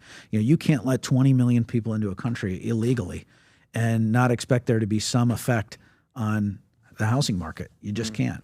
So I think interest rates are one big component. They're a very big component, but there's a lot of other factors. So we need to get this country building again. And we need to stop the illegal immigration, which the president has done. To be fair, Biden printed money. That's the wrong way to put it. But he inflated the money supply with what he did, with a bunch of relief and a bunch of programs that he put out that were very inflationary. So it wasn't just interest rates. Interest rates. It was also stocks, bonds, commodities. Well, people all buying of their those, second home and all of claiming those it's an went investment up. property. Yep, all of that stuff went up. I fully understand what he and his generation are going through. Fully understand, because of what it is to buy a house today and how things have changed. Fully. You saw that one chart on what the valuation of homes are compared to the stock market if you would invest into the stock market. Have you seen that one? The chart that we talked about? There's a chart of saying from 1970 to today, if you had a choice between investing into the stock market versus real estate, it's not even close on how the two compare, on how the market is done. So some of the younger generation is flat out just sitting there. Which chart was it, by the way? Do you know? We literally just talked about it. Let's talk about in part, though, why that is, right? Because when you go to buy a home, you're buying a leveraged, illiquid asset that is not easily disposed of. When you buy a stock, it is not always a leveraged asset, not as significant as a home, and it is a relatively liquid asset. So that's the one right there. Zoom in a little bit, Rob. So $100 in 1970, if you put it in U.S. Treasury, if you put it in gold, it's $5,545. If you left it in cash, it's down. It's up to $956. Real estate, it's $1,542. If you put $100 at 15x. U.S. 10-year Treasury, $2,200. Gold, 55x. Corporate bond, 77x. You put it in the S&P 500, it's 220x. So you know what this is doing to this, and this is my concern, Bill, is the younger generation is saying, why would I buy? Let me just put money into stock market instead of relying on real estate. There has to be an incentive for them to buy. And I get what you're saying. If you're buying a $500,000 house, you're putting 20% down, so it's $100,000. You're financing half. So if the $500,000 goes to $700,000, you made $200,000 on $100,000, which is a 200% gain. So but it's also a place to live and call home and raise a family in, and all the things that we love about American home ownership. I would love to see you guys with your background. The part that makes it exciting with you is that you have the building background with one of the greatest we've ever had in the history in America, Pulte Group, what that business turned into, you and your family, is to sit there and say, how can we work with these builders to build smaller homes? So guys like him who are getting ready to want to get through the next phase, maybe they can't buy an $800,000 house, $1.2 million house. Maybe we can get them in a $400,000 to $600,000 house, something smaller. And it looks like you're already working on this. We will see what's going to happen. Folks, we covered a lot of different things. This is Business Wednesdays. For those of you guys that are watching, if you haven't yet gotten yourself registered for the business planning workshop, let's put the link below. Bill, it was great having you on. Thank you. Congratulations on 9 months. We can't wait to do it again next year to celebrate 21 months of you being on here. Come visit in D.C. I look forward to it. Take care, everybody. God bless. Bye-bye.